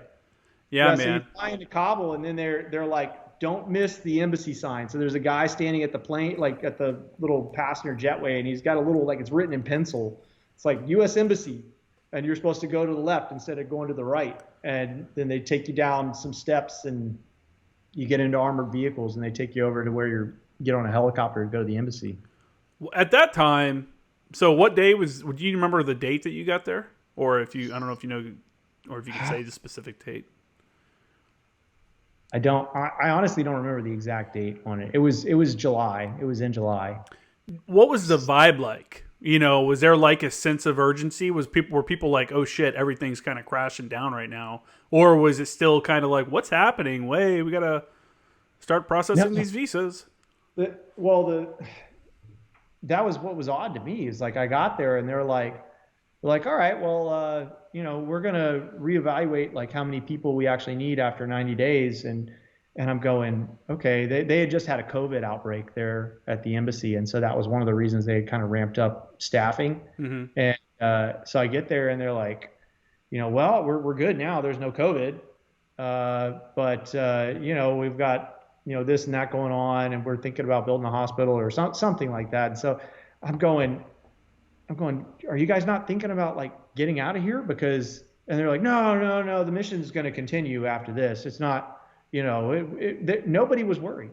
Nobody was worried when I first got there, except for, the people that kind of knew the deal. And, but as far as like the Department of State and all that kind of stuff, I don't think any of them were worried. I mean, they still had guys like painting buildings and like, doing new construction and stuff like that. I'm going, I don't think you guys know how quickly this is going to go down. I always had that feeling like going in. So Yeah, I think a lot of us that worked with the Afghans and kind of spent some time on the ground there, I mean, as an advisor, I was like, dude, I don't know how much more we can teach these guys. At this point, it's like it takes experience. Like they just need to get out and get reps in and do their thing. And I released a video the other day, our like a response. I had Andrew DeMauro on, and we kind of talked about everything that happened. This was before the 13 folks got killed over there. And I was just like, dude, I don't know. Maybe it's because I was an advisor in Sangin, and Sangin got lost to ISIS like a couple years ago, where the surprise of it all happening was like, oh yeah, of course. I mean, what are you talking about? Of course it's falling. Of course the ANA are setting down their arms because, there's a lot of people that have never stepped foot in Afghanistan calling them cowards and all this other shit and everything like that. And there are some amongst the ANA that are cowards and stuff. There's also a lot of unpaid, unfed, unsupplied soldiers that were asked to stand up against the Taliban who now, were well supplied, well fed and stuff like that. And when they come into your village and you have one magazine of ammo and you haven't really eaten that much, and they're like, hey, you can either surrender or we're going to kill you. Like, what do you expect? What do you expect these people to do? I can remember being in Sorobi, and I volunteered to be on this listening outpost, and it was way up away from everybody else. We were kind of like the bait. And, this kid would bring up all of our water and food, and he was a police officer. He was like 13 years old, and I think he was the only police officer in Sorobi, Afghanistan. Yeah. And this kid with a donkey and an AK, and I'm going, this is all they got. And so that's kind of what my feeling was when I started seeing this stuff going down. And I'm like, if you spend any time with the ANA, you just automatically knew it wasn't going to last. And that feeling also of like, or that, I don't know, the people that didn't see it coming were also the people that probably never left somewhere like Kabul, where living in the city is completely different than being around the farms of Marja. Out there, I don't care what the Taliban has been saying about how they're going to like respect women or whatever, and they're going to be like a, kinder, gentler Taliban. The Taliban that are in like Marja and Sangin and those areas like that, they're fucking killing people out there. They're going to beat people to death. They're going to beat women to death for not putting, the right clothes on or whatever. That's the kind of rule that's going to happen out there, because that's just in the middle of nowhere and no one's going to know about it. There's no internet. It's not like someone's going to take Snapchats of shit that's happening and, out there and upload it and the world's going to get outraged. That shit will never be seen. And the people in Kabul, where it's more westernized and stuff like that, and people are more liberal in their thought, have this like delirious idea of that the entire country is like that. It's just mind blowing, man. It's a much different world behind 30-foot walls of the embassy. I mean, you don't even feel like you're in Afghanistan. I can remember I was there for like a week already, and I hadn't really done too much like exploring around the embassy grounds. But one of the paramedics that works in the clinic with me, he's like, oh, let me take you on a quick tour. And so we hop on the gator, and I can remember we went over to the west wall of the embassy, and you get some of the entry control points there, and the wind blew, and I'm like, oh man, there it is. Like, I haven't had that smell in over a decade. Like, I smelled Afghanistan again. Yeah. And it was a very distinct smell. You're like, wow, okay, it's been blocked by all these super high walls, and now I'm like, wow, I am really in Afghanistan. And I can remember, most of my day there was spent, you might not believe, I was laying out by the pool and like, I believe it. And just and eating at the DFAC, and I can remember laying out by the pool one of the days, and I heard I believe I heard a car bomb that went off like in one of the police districts nearby or something. It was real faint, but you get that thud. That organs. You're like, oh, that was that was a pretty good explosion. And I heard about it, later that day or something like that, and I'm going, wow, this is such a weird dichotomy here. I'm like here hanging out by the pool, and in the State Department does not live unwell. I mean, we had like 4 channels of HBO in our rooms. We had like a little apartment. Yeah. And it was all super nice and super clean and everything like that. And I'm going, just 1,000 yards that way, it's still a freaking war zone. So and things are falling apart. Yeah, it's crazy, man. It's so crazy. So when you got there, people weren't freaking out. You weren't there.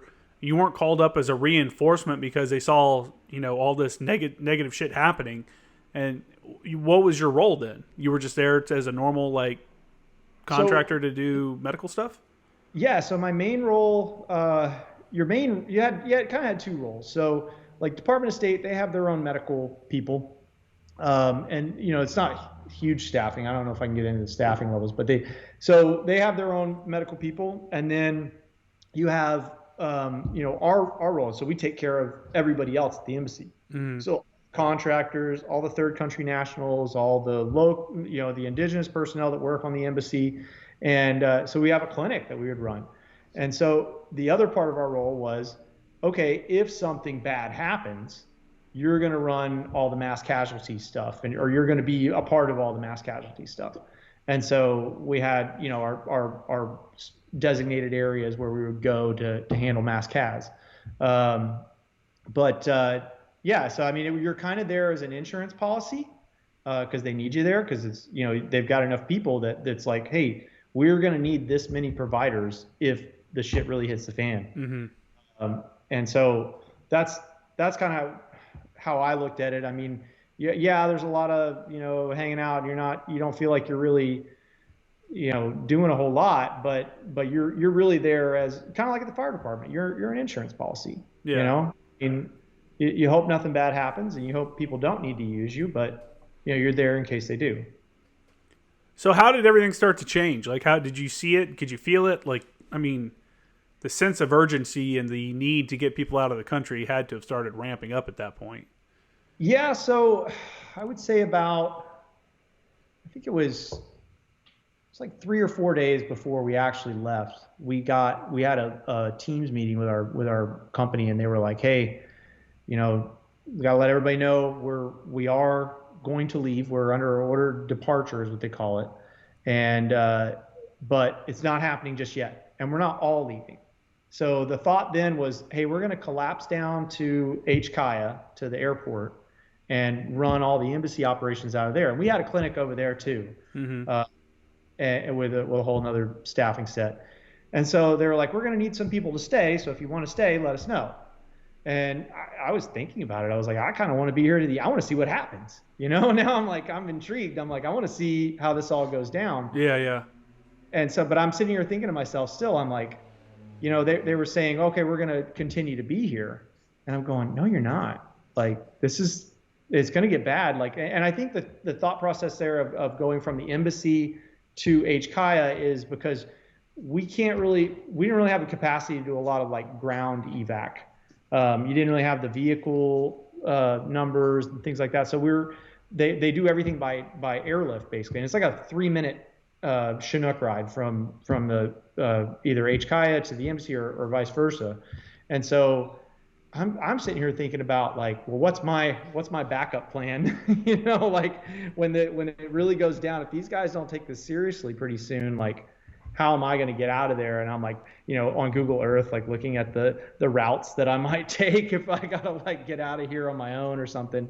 But we'd all like joke about it, like kind of not joking, like, oh, are we gonna get airlifted like Saigon, like getting off the roof of the embassy or something like that. Like, how do we need to get up there and all that kind of stuff. But it started to change. A few days later after that meeting, they were like, okay, well, we're going to be here till this date, and then we're out.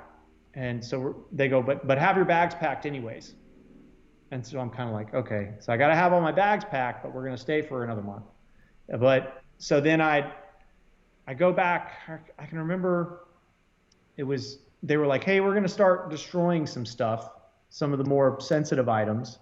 And so we start shredding papers and, taking stuff to the burn pit and doing that kind of, they got a crushing machine that crushes some of the larger items and things like that. And we start getting a plan for, how are we going to start getting rid of some of these things that we don't want the Taliban to have. And we went, and it was in the afternoon, and they said, hey, we need everybody back at the clinic right now because we're really going to start getting rid of stuff. That morning we were like, we'll get rid of a few things, but then they're like, no, we're really going to start getting rid of stuff. So that was when we went back, and it was like, okay, now we got to start smashing computers with hammers, and we got to figure out what the hell we're going to do with this x-ray machine, and like, how we're going to get rid of this stuff. And it was kind of like a mad dash to kind of like, I mean, I watched Argo on the plane ride over. Yeah. I remember that scene, and I was thinking to myself when I was watching, I was like, I probably shouldn't be watching this on the way over here. But there's that scene where they're shredding all the documents and they're doing stuff, breaking down the embassy, and it was, I can't say it was unlike that. It was kind of like that, and so, it was kind of, chaos with that, and so we go, and then we got everything kind of squared away in the clinic as much as possible, or as much as they wanted to, anyways. And then they were like, all right, just you head back to your rooms, but stand by because we're probably leaving in the next 24, 48 hours. Well, like, I got back in my room, and like an hour later, they're like, get your shit and get downstairs now. They're like, we're gone. We're out of here. Really? Yeah. So we all like went downstairs, and we just waited outside for they had brought in a few military. That was when they had said they were sending in Marines. Yeah. And they were like, oh, we're going to send 5,000 Marines. And I swear, when we finally did get over to HKIA, there was like 50 dudes there, and they looked scared as hell. That was probably the advanced party, like, oh shit, here we go. I think it was a fast team. I think that's who it was. Yeah. So, but yeah, it was that part was kind of like, okay, didn't realize it was going to get, this crazy. It ramped up real quick. Yeah, it did. It did. And I was on one of the earlier chalks going out, luckily for me. But I mean, even some of my friends that were on the later chalks, I mean, they were telling me things. They were like, they were on the C-17, and one of the guys, the K9 handler, he said he was on the C-17, and they were sitting there, and they saw their weapons with them, and he just heard somebody go, lock and load. And they looked out the back of the plane, and there was a horde of Afghans running at the back of the plane. And, I mean, all that kind of craziness. They were shooting at the helicopters when they were taking off from the embassy finally at the end. And I talked to a few guys that worked in the talk, and I mean, guys were coming. I don't think it was Taliban necessarily. I think it was probably more like, just local criminal element kind of taking, opportunity knocks. You got to go and see what you can get. But yeah, it was that kind of stuff. And we ended up at HKIA, and we stayed the night there. You don't sleep or anything. You just stayed in this like room there before they were ready we didn't even have a C-17 there yet to take us out. They had already left one stick out. So we were waiting on a bird to get back, and then we could start, putting people on the manifest to get out.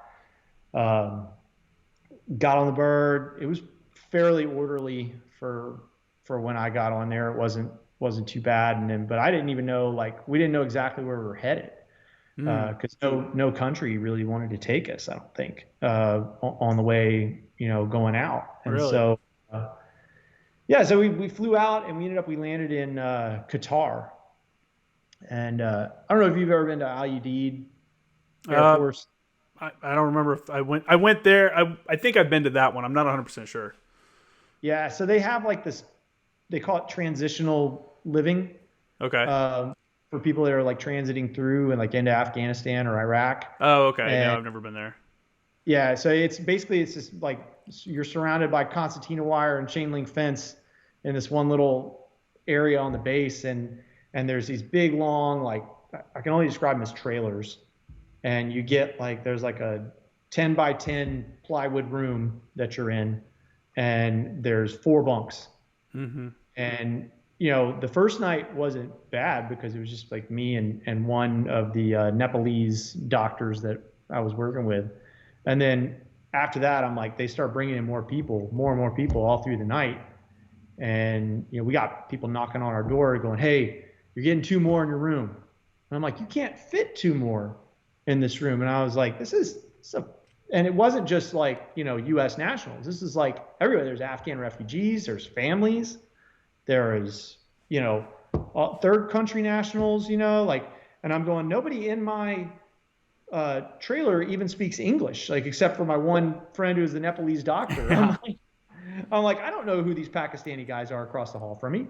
Yeah. Like locks on the doors or anything like that. I'm like, this is crazy. It's a straight up refugee camp. Yeah. And we all referring to it as that now because now that's what it was, and they didn't want to let you leave out of there.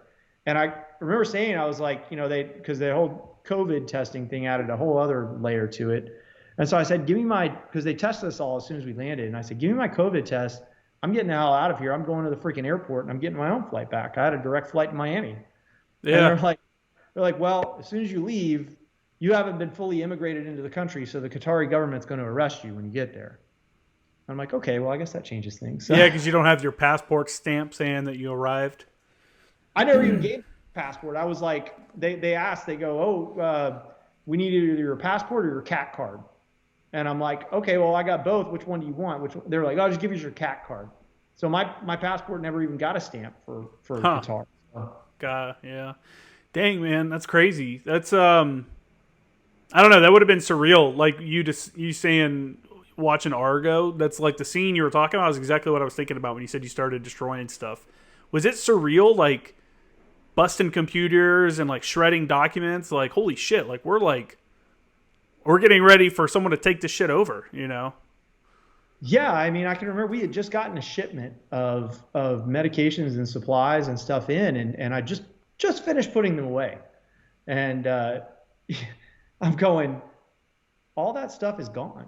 I go, it's not like you're going to just leave the embassy and they're going to respect that for a little bit until we figure our stuff out and say, okay, yeah, we'll let you come back to the embassy. It's like, no, they're coming in here and they're going to take everything. I don't know. Like from the first time I was in Afghanistan, I can remember just being in a tactical assembly area where we had like set up like makeshift, like, shitters.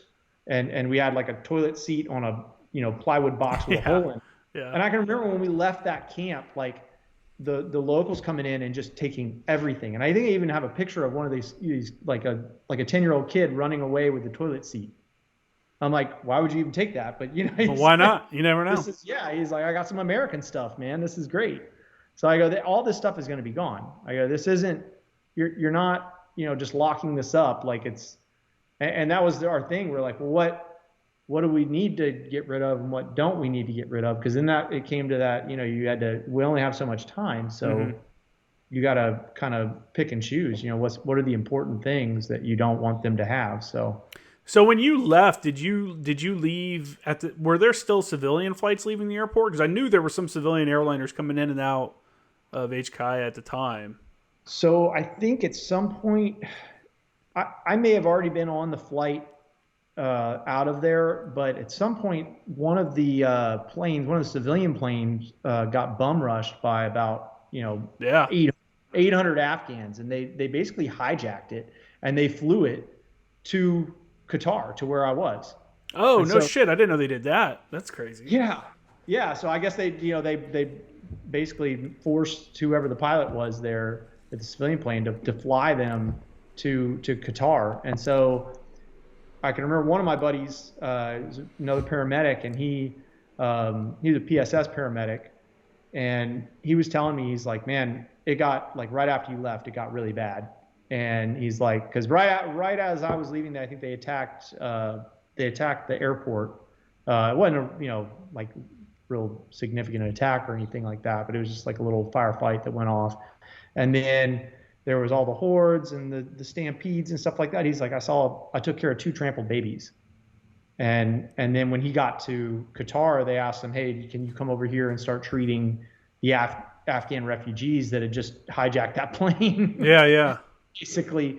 And so he's like, I was treating these people. He goes, they don't even have shoes with them. They're just, they're here, and now they don't know what to do with them. They don't have any clue. They weren't ready. Yeah. For that type of thing. So fucking crazy, man. Like I remember I was getting ready to go to bed or something, and I'm on Twitter because that's where all the news breaks, right? And I'm like, man, I think shit in Kabul's starting to get pretty weird. So I just searched for Kabul on Twitter, and that's when I saw the first videos of the people falling off the planes. And the first one I saw, I was like, is that real, or did someone edit that? Because I'm like, that kind of looks like it could have been edited. That kind of looks fake.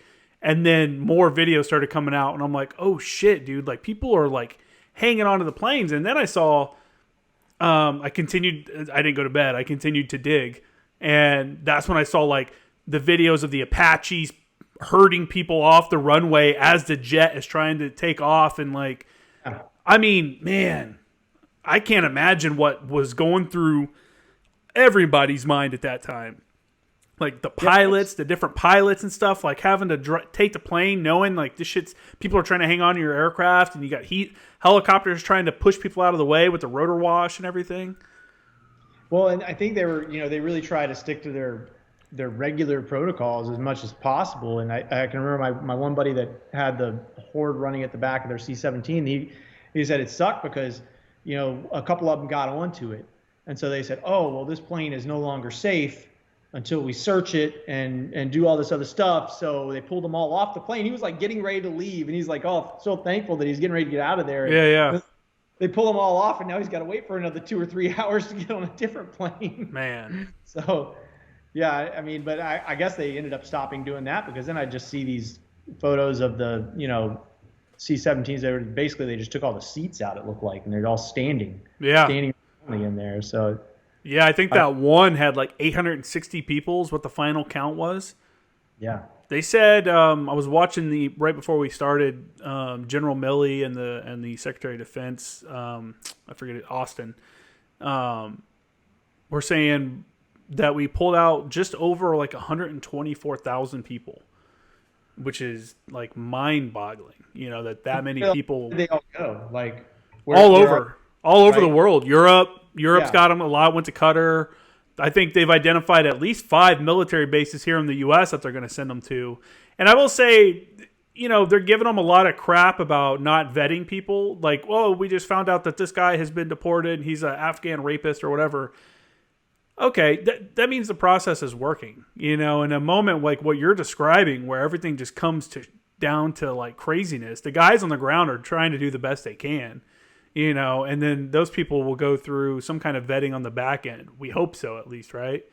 But it's I'm not going to put any blame on anyone that was on the ground at that moment, because they were put in a shitty position, in my opinion. And from the way you're making it sound like, nobody on the diplomatic side was ready for this or even thought it was a real possibility, which is ridiculous. So I don't judge the people for what they did on the ground and actions that had to be taken in the moment, because people were doing what they had to do, and they still got out 120,000 people, and hopefully those people are vetted out and we figure out who should actually, I don't know. What are you going to do? You're going to deport them back to fucking Afghanistan? It'll be just like what you were talking about earlier with Cuba.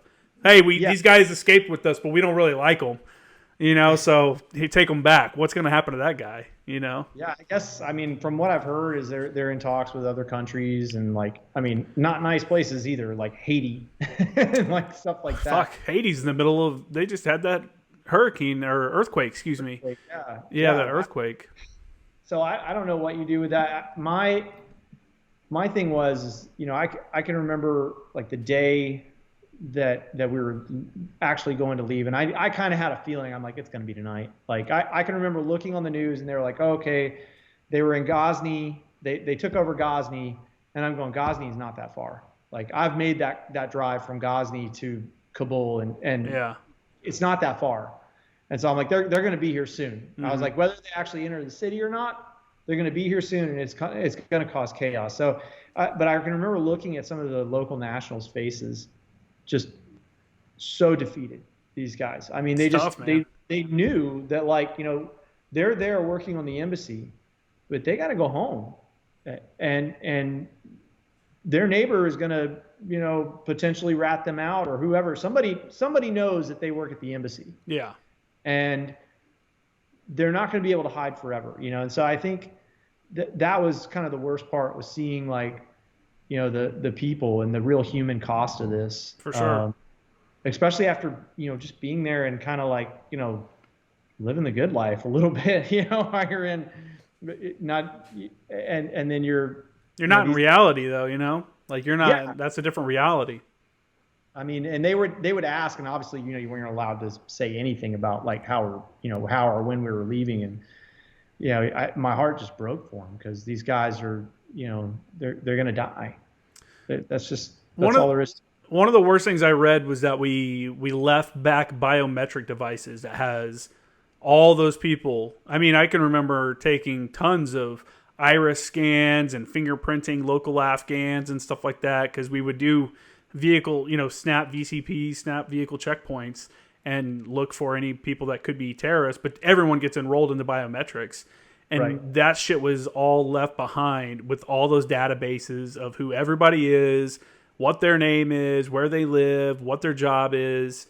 And it's like, dude, you just handed them literally a kill list of anybody that ever interacted with Americans, And if they, again, maybe not in Kabul, you're not going to see anything, where these news agencies are working out of.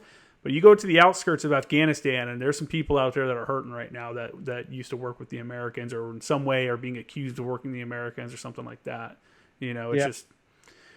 And their families live in the outer provinces too. So whether they are able to reach that actual person that lives in Kabul, I mean, these guys all have families in Nangarhar or wherever else, and because a lot of these outskirts areas are way more conservative and are way more welcoming, I guess, to the more strict interpretation of Islam, because that's something that they're more experienced in. I was talking to the Afghan Sergeant Major I worked with, Sergeant Major Hassan in Sangin, and he was talking about where he was from. We were watching Pakistani soap operas together, and some girl was getting slapped around because she got pregnant. And he's like, what would happen in your country? He spoke English. And I was like, well, I mean, it depends on where you're from, but most families aren't going to be happy with their daughter getting pregnant and not being married. I was like, some are going to be more okay with it. I was like, and some aren't, And then he was talking about there, like, guys getting shot at, from where in the town he was from, because just for looking at a woman, walking down the street and looking over at a woman as she passed by. He was telling me a specific story about that happened, and that girl's brother saw the dude look and then tried to kill the guy for looking at their sister, And it's like, that's just a whole nother world. Like, we can never understand what that's like. Like, I don't know, man. It's just, it's going to be a rough spot. There's Afghans there that are 20 years old, or maybe 20 to 30 years old, that never really understood or never felt the oppression of the Taliban, that are now going to feel it, and they're probably going to be like, holy shit, we should have taken this whole thing a little bit more seriously. Like, yeah, I don't know. What's your take, from some of the responses we're getting from the administration? I don't know well, you know what? I'm not going to ask you that question because you're still in the military, and I don't want to, there's too much of that going on. So I won't ask you that, but I do appreciate you coming on, man, and talking about, like, what you saw and I don't know. It's just something, I guess, the entire country, well, I won't say that. The people that are paying attention are reeling from it. A lot of the old saying, like, America's not at war, the Marine Corps is at war, America's at the mall, is still true. There's a lot of people that have zero idea or zero care of what's happening in Afghanistan or in the greater world around us. It's true. I've had so many friends and, veterans that are, I mean, the text went out immediately. Like, how are you handling it, bro? How are you doing? that type of stuff. And I mean, it's important to check in, obviously, with your buddies and things like that. I have one good buddy of mine that was one of my best friends growing up, and he just recently returned as well from Afghanistan. He was there. He came back in May, but he's a helicopter pilot. He was there training these guys, to fly helicopters and stuff. And he was telling me he had to turn off his WhatsApp notifications because he just kept getting notifications about friends of his that had been popped like daily. Really? Yeah. I mean, these Afghan pilots and stuff like that, and different guys that are, trying to escape. And he was, we were trying to coordinate things. I'm like, he's got all these people asking him for, stuff to fill out for special immigrant visas and different things like that. And I'm going, man, you can't, it's a tough spot to be in, but you can't save everyone. No, you can't.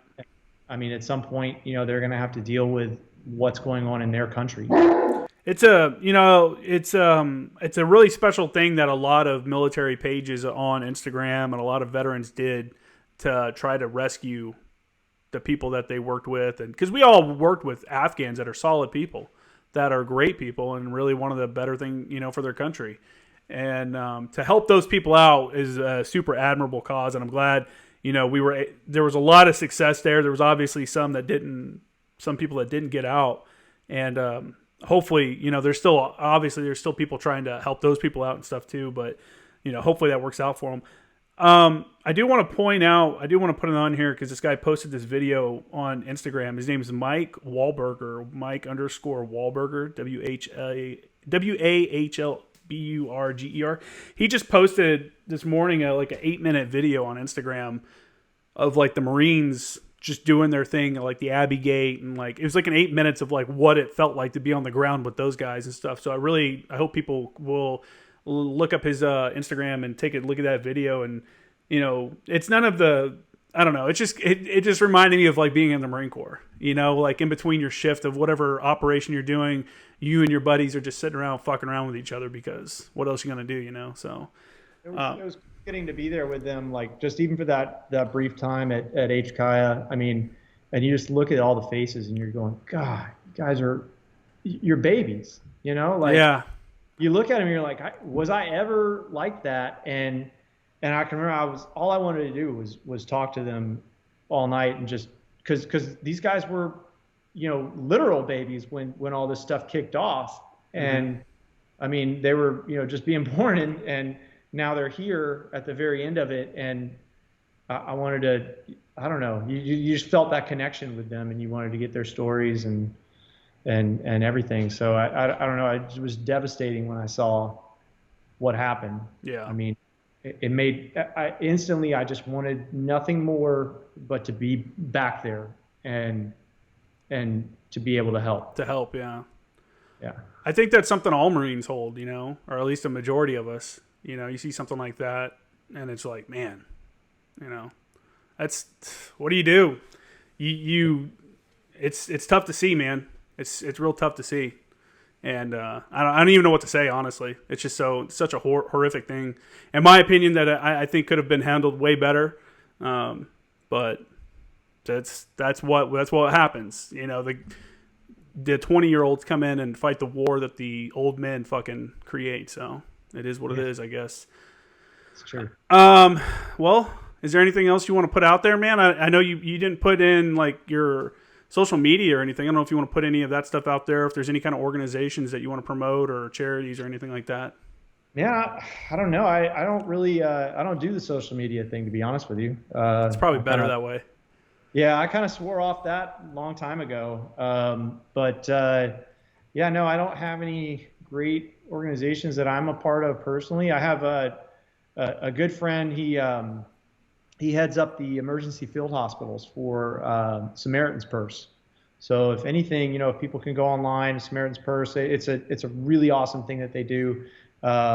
They go in and they collect all the equipment and everything. They get it all organized, and they set up. It's basically kind of the same thing I do in the Navy. It's an emergency medical facility, like field hospitals, just all in tents. and they've done it. They'll find like a disaster that happens in the world somewhere. They've gone to Iraq, they've gone to Haiti, they've gone to they set up field hospitals in New York, in the park there during COVID, and they set everything up. And especially in these third world countries, they'll set it all up and they'll get it running with the local healthcare providers too. And then after 3 or 4 weeks, and they've got everybody trained up, they just leave all of it there for them, so they have all that equipment. That's awesome. Then they're able to take care of their own people. So it's teach a man to fish, I guess. Yeah, that's what you got to do. Like let them learn how to take care of themselves, and then giving them the equipment and stuff. That's what's key there, so that they can keep on doing their thing. Again, man, I appreciate you coming on and telling, give us an inside view of what it was like in those last moments of the embassy and at the airport and stuff like that. Because I don't know, you know how media is. You're only going to get half the story. So I'm one of those people that try to hear all sides of it, so I can kind of come up with my own conclusion of what actually happened. So I really appreciate you coming on and telling your story. Yeah, and good luck with the rest of your military career, man. Thanks, man. Yeah, that's good stuff. For everybody else, hit up my website, jkramergraphics.com, and my Instagram is @formeractionguys and @jkramergraphics. Both of those, and that's it. That's it for the show. Awesome, man. Semper Fi. Hey, thanks, man.